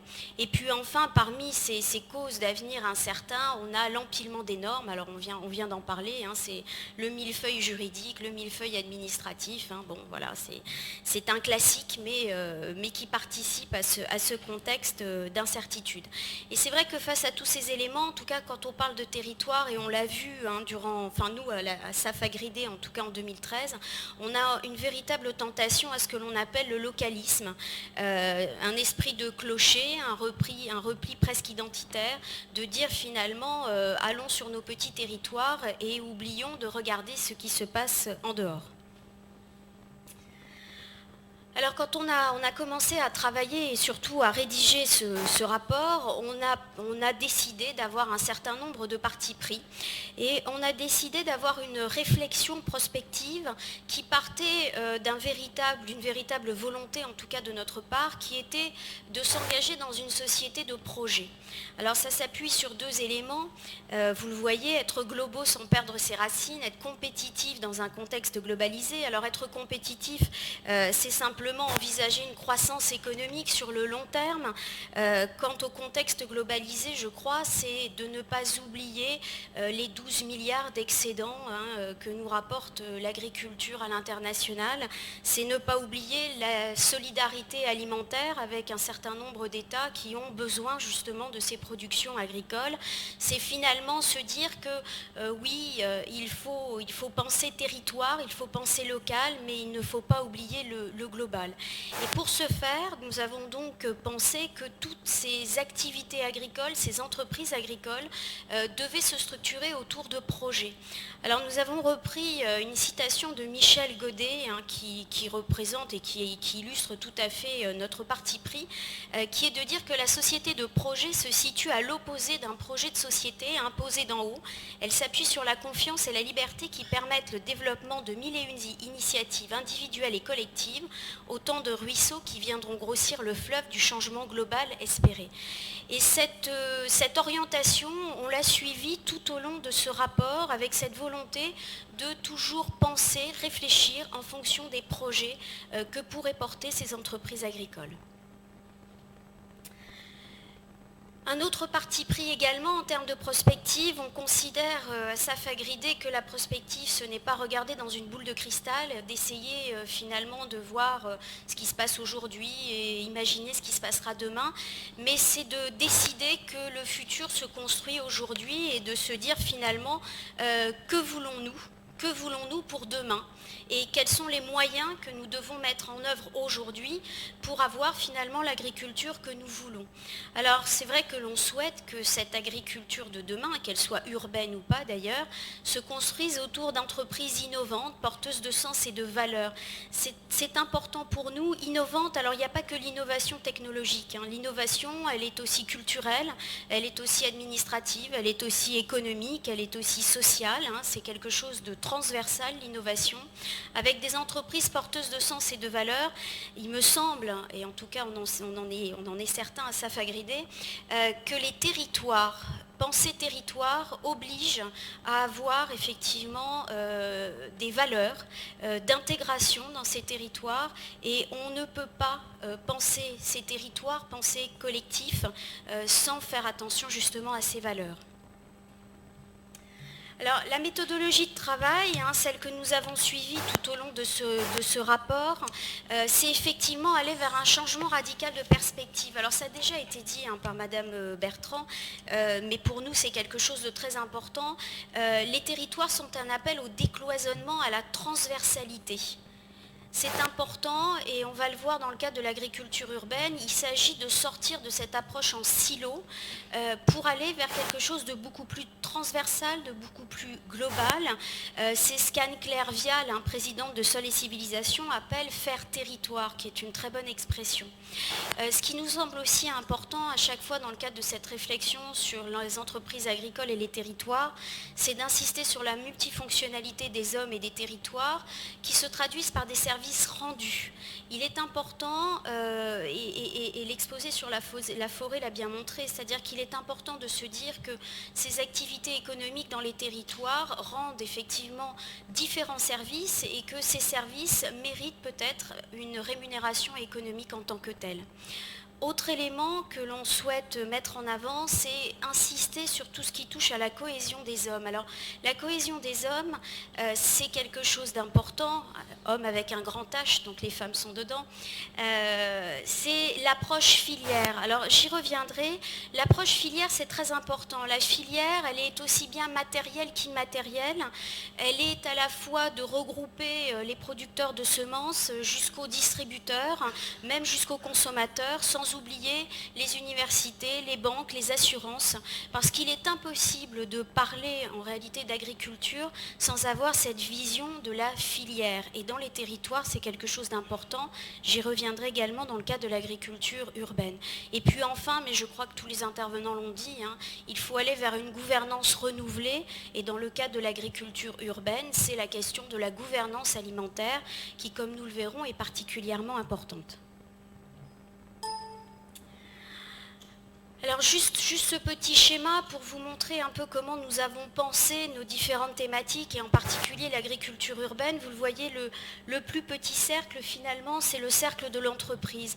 On s'est dit, quand on parle de territoire, généralement on parle toujours des personnes publiques. Mais on ne part jamais du positionnement de l'individu, de ce chef d'entreprise qui doit développer une activité économique sur un territoire. Et ce chef d'entreprise, agricole ou pas d'ailleurs, doit bien prendre conscience qu'il a face à lui un certain nombre de territoires, vous voyez, qui va du territoire le plus local au territoire le plus mondial. Et à chaque niveau territorial, il va rencontrer des acteurs particuliers, des normes particulières, et chaque chef d'entreprise agricole doit finalement se poser la question de ces territoires qu'il doit ou qu'il souhaite conquérir ou bien simplement qu'il souhaite explorer. Alors le rapport, si jamais vous le lisez, est divisé en différentes cartes. Alors la notion de carte, c'était pour mettre en avant le fait que les chefs d'entreprise agricoles doivent jouer avec différentes cartes pour arriver à développer leur entreprise sur les territoires. Une carte filière qui nous permet donc d'insister sur la nécessité de répartir des valeurs sur l'ensemble de la filière. Une carte politique territoriale qui parle beaucoup de métropole, mais je vais y revenir dans la présentation sur l'agriculture urbaine. La carte ville-campagne qui là se focalise plus particulièrement sur cette agriculture urbaine. La carte territoires environnementaux parce qu'on se rend compte que parmi les zonages que rencontre ce chef d'entreprise agricole, il y a ces fameux zonages environnementaux. La carte PAC parce qu'on ne peut pas parler d'agriculture sans parler de la PAC. Et enfin la carte atout qui nous permet de dire qu'il faut que le chef d'entreprise agisse sur ces différents niveaux pour arriver à construire une stratégie d'entreprise viable sur les territoires. Alors si j'en viens plus particulièrement à la thématique de l'agriculture urbaine, mais qui nous a permis de décliner en fait ce que je viens de vous dire à cette échelle plus précise qui est l'agriculture urbaine, on a étudié cette agriculture sous l'angle des rapports entre la ville et la campagne, en utilisant un terme de campagne qui est peut-être un peu révolu, avec cette volonté très ferme d'intégrer l'agriculture dans le mouvement urbain. Alors je vais peut-être être un petit peu dans la provocation, mais le constat c'est de se dire que la société considère que l'urbain ou l'urbanité c'est l'avenir et que le dynamisme viendra des métropoles et des villes et non pas de l'espace rural. Alors on s'est dit finalement soyons opportunistes et raccrochons l'agriculture à cette dynamique urbaine pour profiter d'un avenir souriant. Alors, quelle est notre analyse, en tout cas notre point de départ sur cette agriculture urbaine? On est parti tout simplement du constat qu'actuellement, on ne parle plus de ville, mais de métropole. On est dans un système de métropolisation.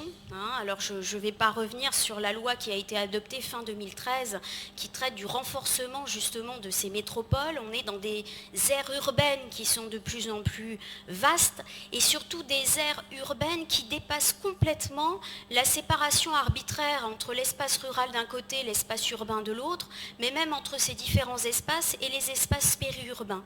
On en arrive à une véritable confusion entre ces différents espaces et c'est ce que nous dit finalement l'INSEE en nous disant que 61 millions de personnes donc vivent sous l'influence de la ville. Et c'est cette notion d'influence qui nous a fortement interpellés et qui nous a permis finalement de mettre en avant la fin des frontières entre ces espaces ruraux et ces espaces urbains en précisant bien que pour l'heure, et il n'y a pas de jugement de valeur en tout cas de notre part, ces espaces urbains influencent fortement l'évolution des espaces ruraux. Alors pour certains auteurs d'ailleurs, après Paris et le fameux désert français, il faudrait parler de métropole régionale et de désert français pour décrire l'avenir finalement de notre territoire. Mais ça peut faire l'objet de tout un débat. Ce que l'on a bien mis en avant, c'est ce que l'on appelle l'empreinte alimentaire des villes. C'est-à-dire que l'on voit bien qu'il existe une pression très particulière actuellement des urbains sur l'agriculture et sur l'exercice même de l'activité agricole. Alors, grâce à ce rapport, moi je me suis plongée finalement dans tous ces réseaux internationaux, pilotés en particulier par la FAO, qui réfléchissent à l'avenir de cette agriculture urbaine. Donc ce sont des réseaux que l'on appelle les réseaux des villes qui ont faim, donc on comprend bien ce que ça veut dire, et on voit bien que ce phénomène, il est porté par de grandes villes comme New York, comme Montréal, comme Portland également, qui est une ville assez emblématique, puisqu'aux États-Unis, c'est une ville qui a décidé de mettre en place une frontière urbaine, c'est-à-dire qu'elle a zoné son territoire urbain de façon excessivement large, en englobant dans son approche urbaine des terres agricoles, des fermes, pour en faire un élément de son urbanité.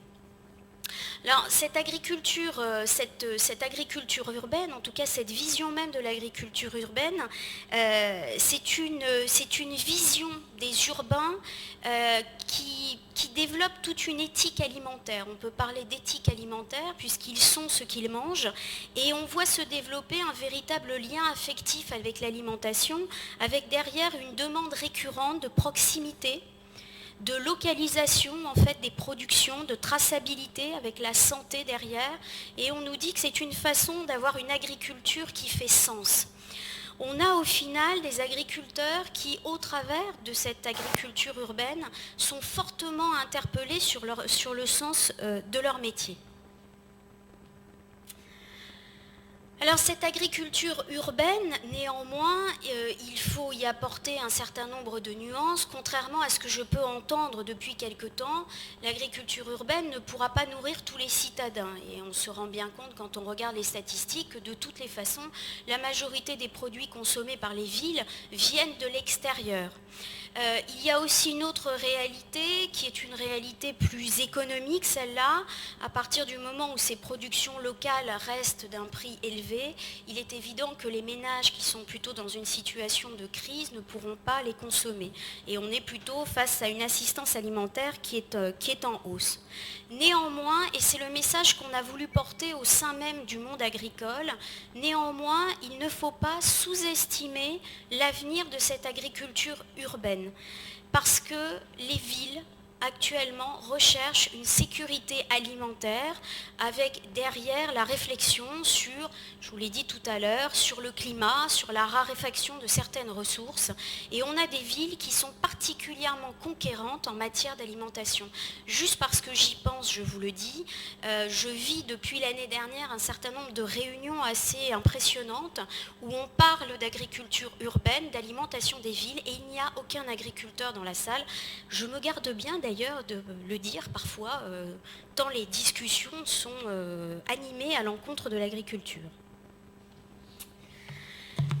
Alors cette réalité de la consommation sans fin des espaces agricoles, je ne vais pas y revenir parce que ça a déjà été évoqué. Je voudrais juste vous préciser que certaines villes vont directement dans leur SCOT sur la qualification de champs urbains et de fermes urbaines.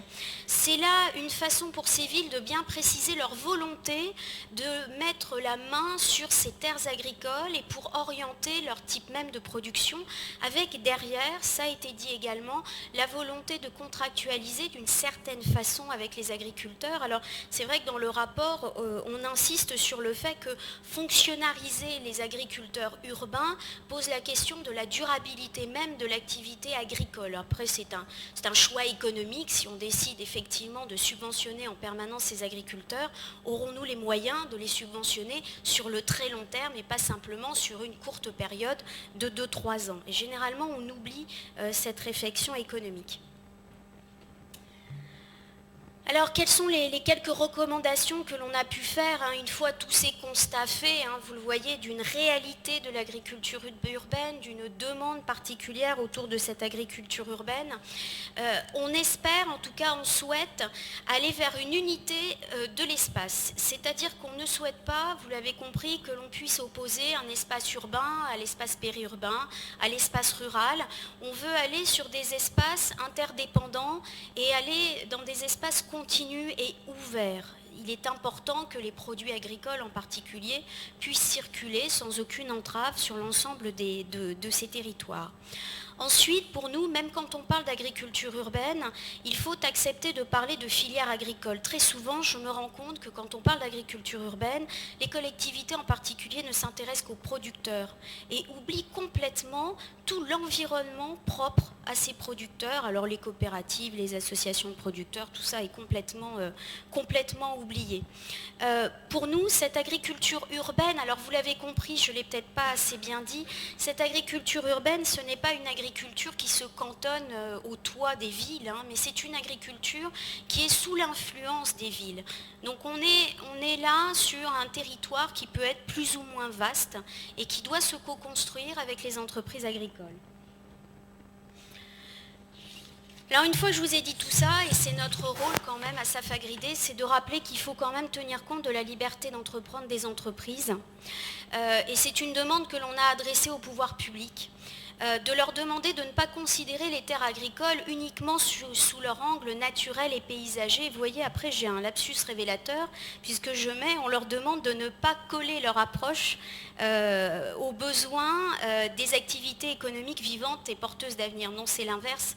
On leur demande justement à ces collectivités publiques de tenir compte des besoins et des stratégies d'entreprise des activités économiques agricoles, puisque c'est souvent oublié.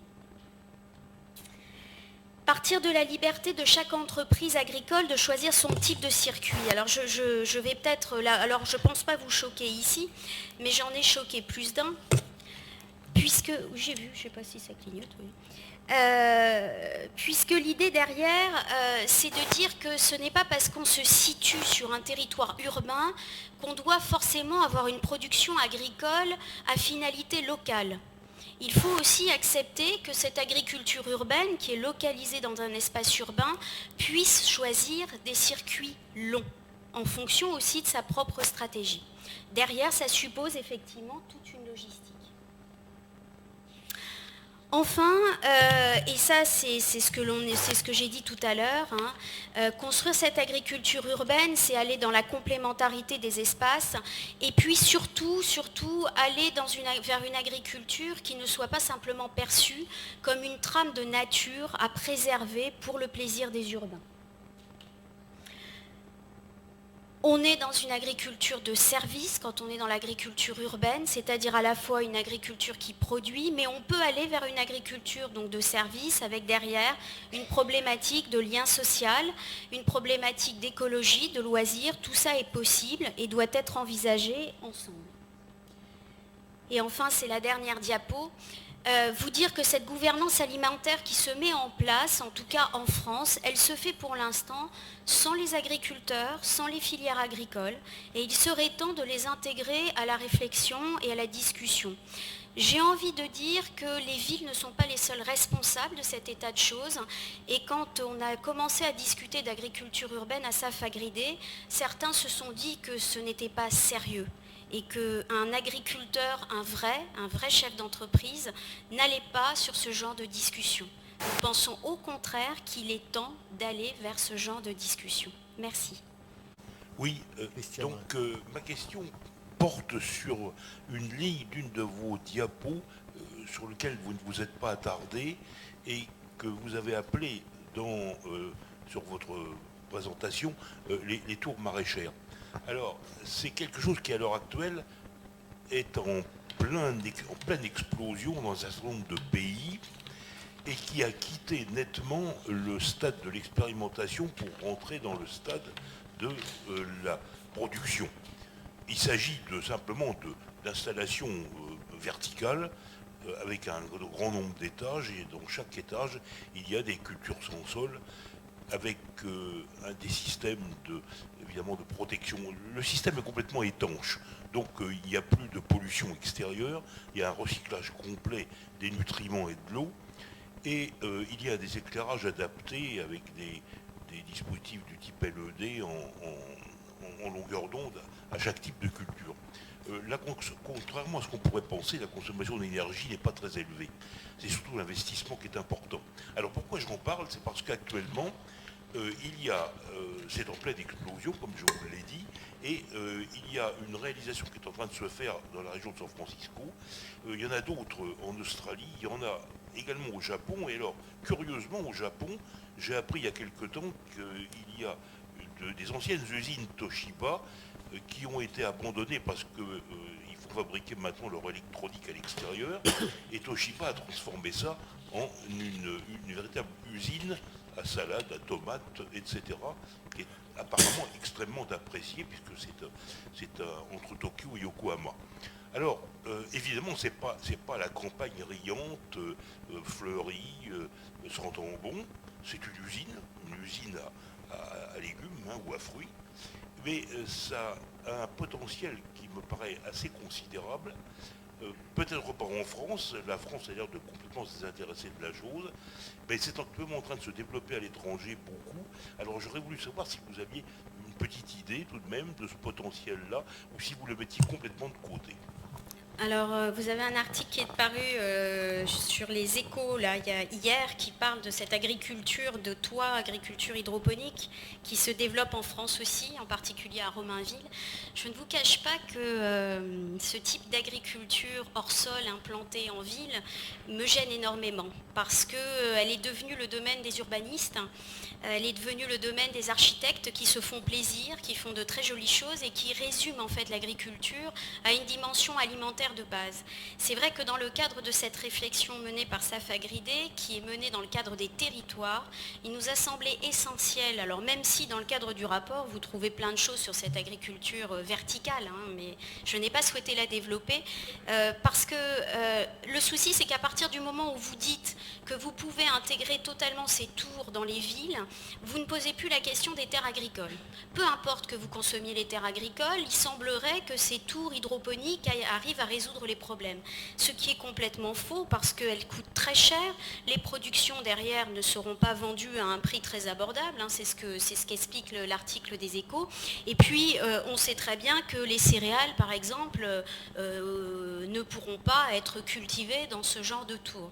Donc voilà, donc oui, on sait bien que cette agriculture existe, qu'elle se développe dans le monde, mais elle nous semble pour l'instant dangereusement développée par des personnes qui ne se préoccupent pas, on va dire, des différentes missions, fonctions que peut remplir l'agriculture.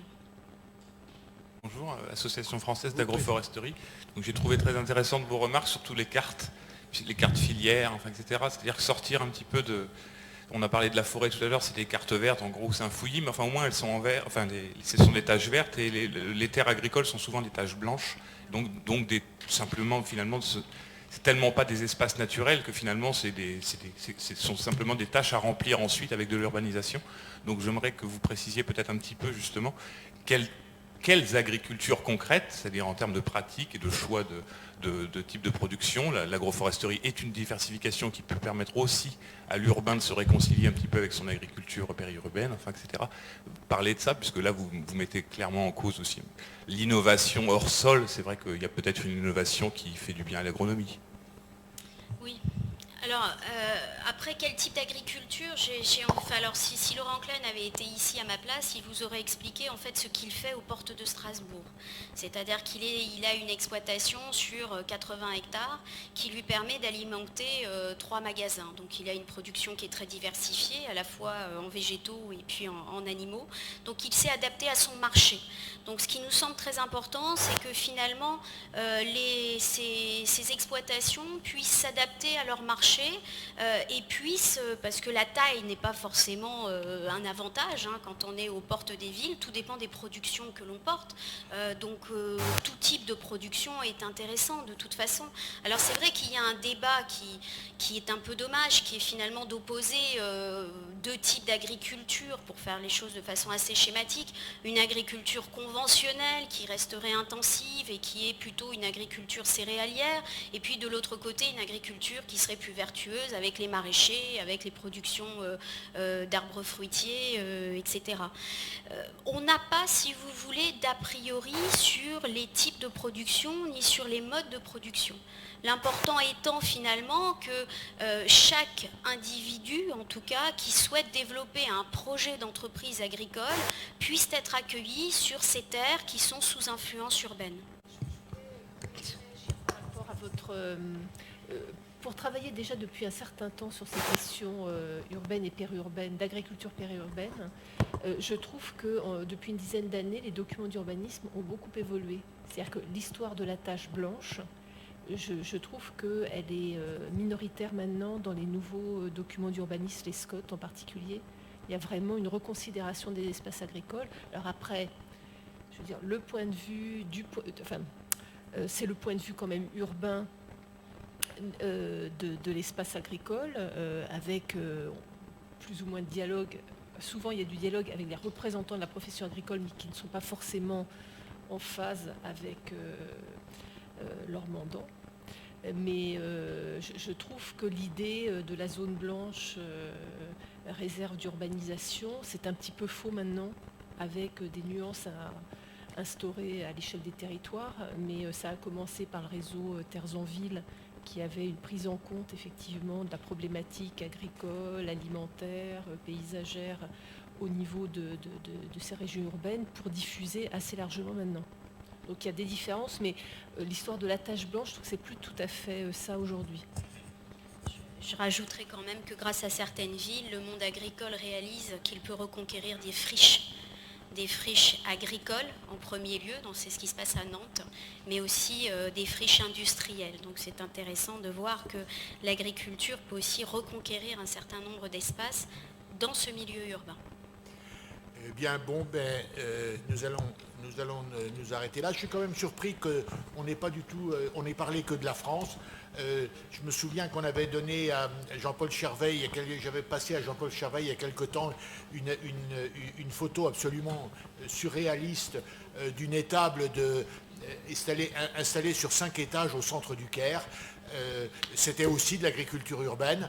Ça disparaît, mais on pourrait se poser la question de savoir pourquoi et comment, parce qu'après tout, pourquoi pas faire de l'élevage aussi à l'intérieur des villes. Mais maintenant, c'est temps de conclure, et donc je passe la parole à...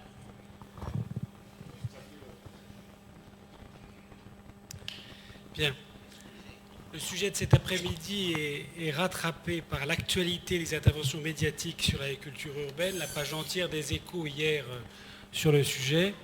Et clairement, pour rebondir sur votre question sur les agricultures à étage, il est clair que la situation anglo-saxonne, notamment aux États-Unis, qui répond beaucoup par l'agriculture urbaine à une problématique sociale de désindustrialisation, n'a pas de rapport avec la situation asiatique quand on voyage, où là on est dans une situation où il y a une recherche appliquée, active, mais clairement des usines à étage qui font de la production maraîchère rentable. Aujourd'hui, ça se compte sur le plan expérimental, sur les doigts de une ou de deux mains, avec des gens qui aujourd'hui sont plutôt des capital risqueurs qui se refont dans l'agriculture. Soyons transparents sur ce qui se passe réellement. Mais c'est vrai, des unités sont en train de sortir. Aujourd'hui, ces unités sont toutes au stade expérimental. Quelques-unes fonctionnent dans le plus grand secret aux États-Unis.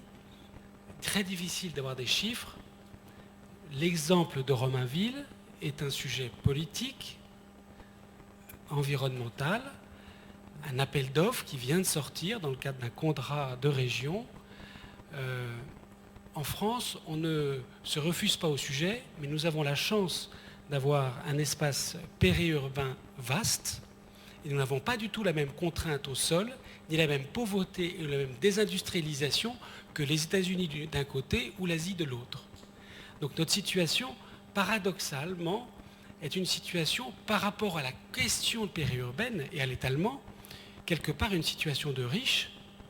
Et notre question par rapport à la refonte d'une ceinture maraîchère ou arboricole, elle est effectivement une question de sécurité alimentaire, elle est ouverte, mais elle repose la question de refonder des filières. C'était juste pour réagir par rapport à votre question. Mais la question est surtout de faire une conclusion en maintenant 3 minutes, si je veux respecter l'horaire. Donc même si la sémantique entre agriculture urbaine et périurbaine peut créer de longs débats, la diversité des situations agricoles et forestières crée finalement la complexité du sujet. La volonté de la société civile de ne pas être simple spectatrice du débat, mais qui veut être actrice dans l'innovation et dans les pratiques, nous pose la question finalement de la gouvernance territoriale, et ce, à toutes les échelles. La présentation de Nathalie Bertrand a insisté sur la nouvelle notion de gouvernance foncière qui devient une nécessité pour réguler un marché foncier périurbain extrêmement complexe. La diversité des formes d'action, l'élargissement des régulations et la coordination entre les acteurs rendent l'exercice difficile, mais finalement nous imposent l'impératif dialogue entre des acteurs aux enjeux contradictoires. Repenser la ville autour d'une plus forte densité, quelque part le monde agricole a intérêt à ce que la ville repense la ville sur la ville. Finalement, nous y avons tous un intérêt partagé. Et porter un projet agricole pour les espaces ouverts, c'est très évident, il faut le dire, C'est beaucoup plus difficile à faire compte tenu de la diversité des acteurs et de leur maturité par rapport à la volonté de porter un projet pour la génération future, si elle décide de rester dans des lieux où les contraintes périurbaines font que la génération suivante ne reste pas. Il faut donc innover dans la mobilisation des acteurs, rendant chacun responsable et engagé, tenant compte des diversités, afin de mener à bien des nouvelles approches foncières et paradoxalement des nouvelles approches foncières à l'échelle de chaque territoire. L'innovation se retrouve aussi dans la présentation de Sylvain Ducroux, qui nous a fort justement présenté les enjeux de la forêt, avec une approche forgée par des exemples de terrain qui dépassent l'idée d'une forêt angle mort du territoire. Reconnaissant que la forêt était mieux protégée que l'agriculture, on a pu mesurer la qualité des services rendus et reconnus par la population. Mais cette population est prête à s'enflammer. Les réseaux sociaux, encore cette nuit, pour des déboisements le long de l'autoroute A13, Alain Baraton s'étant exclamé sur une radio samedi matin, les réseaux sociaux s'enflamment pour faire front face à un déboisement intempestif d'un sous-traitant ayant peu informé la collectivité locale. En fait, on s'aperçoit que la population, réseaux sociaux y participant, veut une gestion forestière qui soit différenciée selon les localisations. Une gestion particulièrement innovante qui doit surmonter les conflits ONF population locale et même propriétaires privés population locale. En fait, il faut s'adapter en intégrant la subjectivité des analyses techniques et les attentes du public afin de permettre une gestion durable de ces espaces. Finalement, c'est encore créer un nouveau projet partagé entre l'ONF et à travers l'ONF, exemple pour les propriétaires privés et usagers d'une forêt périurbaine. Il faut donc des instances de concertation réellement actives et pas seulement pour faire fond de théâtre, et des instances de concertation pour trouver des compromis. Il faut aussi, naturellement, trouver des solutions d'économie de moyens, car les moyens vont manquer, tant du côté de la collectivité privée que de la collectivité publique. Enfin, la présentation de Mme Zakin a insisté sur les nombreuses opportunités de développement pour les entreprises agricoles. J'en suis un farouche défenseur, je comprends tout à fait votre position. Il faut tout de même remarquer que le monde agricole périurbain est partie prenante de la gouvernance alimentaire des villes. Et là, il y a beaucoup de travail à faire pour s'en convaincre et pour en convaincre toutes les instances agricoles, quelles qu'elles soient. Les filières matérielles et immatérielles sont à la fois anciennes et maintenant contemporaines. La question, c'est que tous ces nouveaux usages, santé, bien-être, loisirs, doivent trouver une forme de rémunération dans le temps, sans risque de suspension de la rémunération, pour que l'entrepreneur puisse jouer de cette carte-là dans des décisions d'investissement. Son intervention a voulu clairement montrer que l'influence réelle de l'agriculture s'étendait largement au-delà des premières couronnes et qu'il y avait un danger à fonctionnariser les agricultures urbaines à long terme. Les agricultures disposent de cartes pour construire leur stratégie viable sur leur territoire de référence. Il s'agit de saisir ces nouvelles opportunités et d'accepter sur ces territoires-là toutes les formes d'agriculture, qu'elles soient hors sol, agroforesterie. C'est cette diversité qui fera la richesse des territoires. Donc on est face à une triple innovation impérative. Une innovation dans la politique foncière, vous l'avez parfaitement présenté, dans la gestion des espaces agricoles et forestiers pour un juste équilibre, et surtout une innovation sur la préparation des femmes et des hommes qui pourront conduire les projets que la ville réclame, que le monde agricole, finalement, que le monde agricole doit saisir pour trouver des nouvelles sources de rentabilité. La PAC ne durera pas avec ses 30 dans le front céréalier que nous connaissons éternellement. La question de la formation de ces acteurs est entière. La question de la durabilité de leurs projets professionnels est tout aussi importante. Et le soutien à l'investissement dans les ruptures économiques est tout aussi essentielle. Probablement, l'innovation réside dans des approches multi-acteurs, dans la gestion de projets à la bonne échelle territoriale, avec des soutiens à l'investissement au niveau des régions, avec des programmes de filières ciblés, non dispersés, parce que nous n'avons plus les moyens de cette dispersion. Et les investissements, tant fonciers que productifs, seront probablement, par les choix opportuns et arbitraires qui seront faits d'un commun accord entre les régions et les acteurs professionnels, ces choix seront les clés de la réussite. Un grand merci aux intervenants de ce jour qui sont venus de loin. Je vous rappelle que les 2 notes de synthèse sont à votre disposition et merci de votre attention.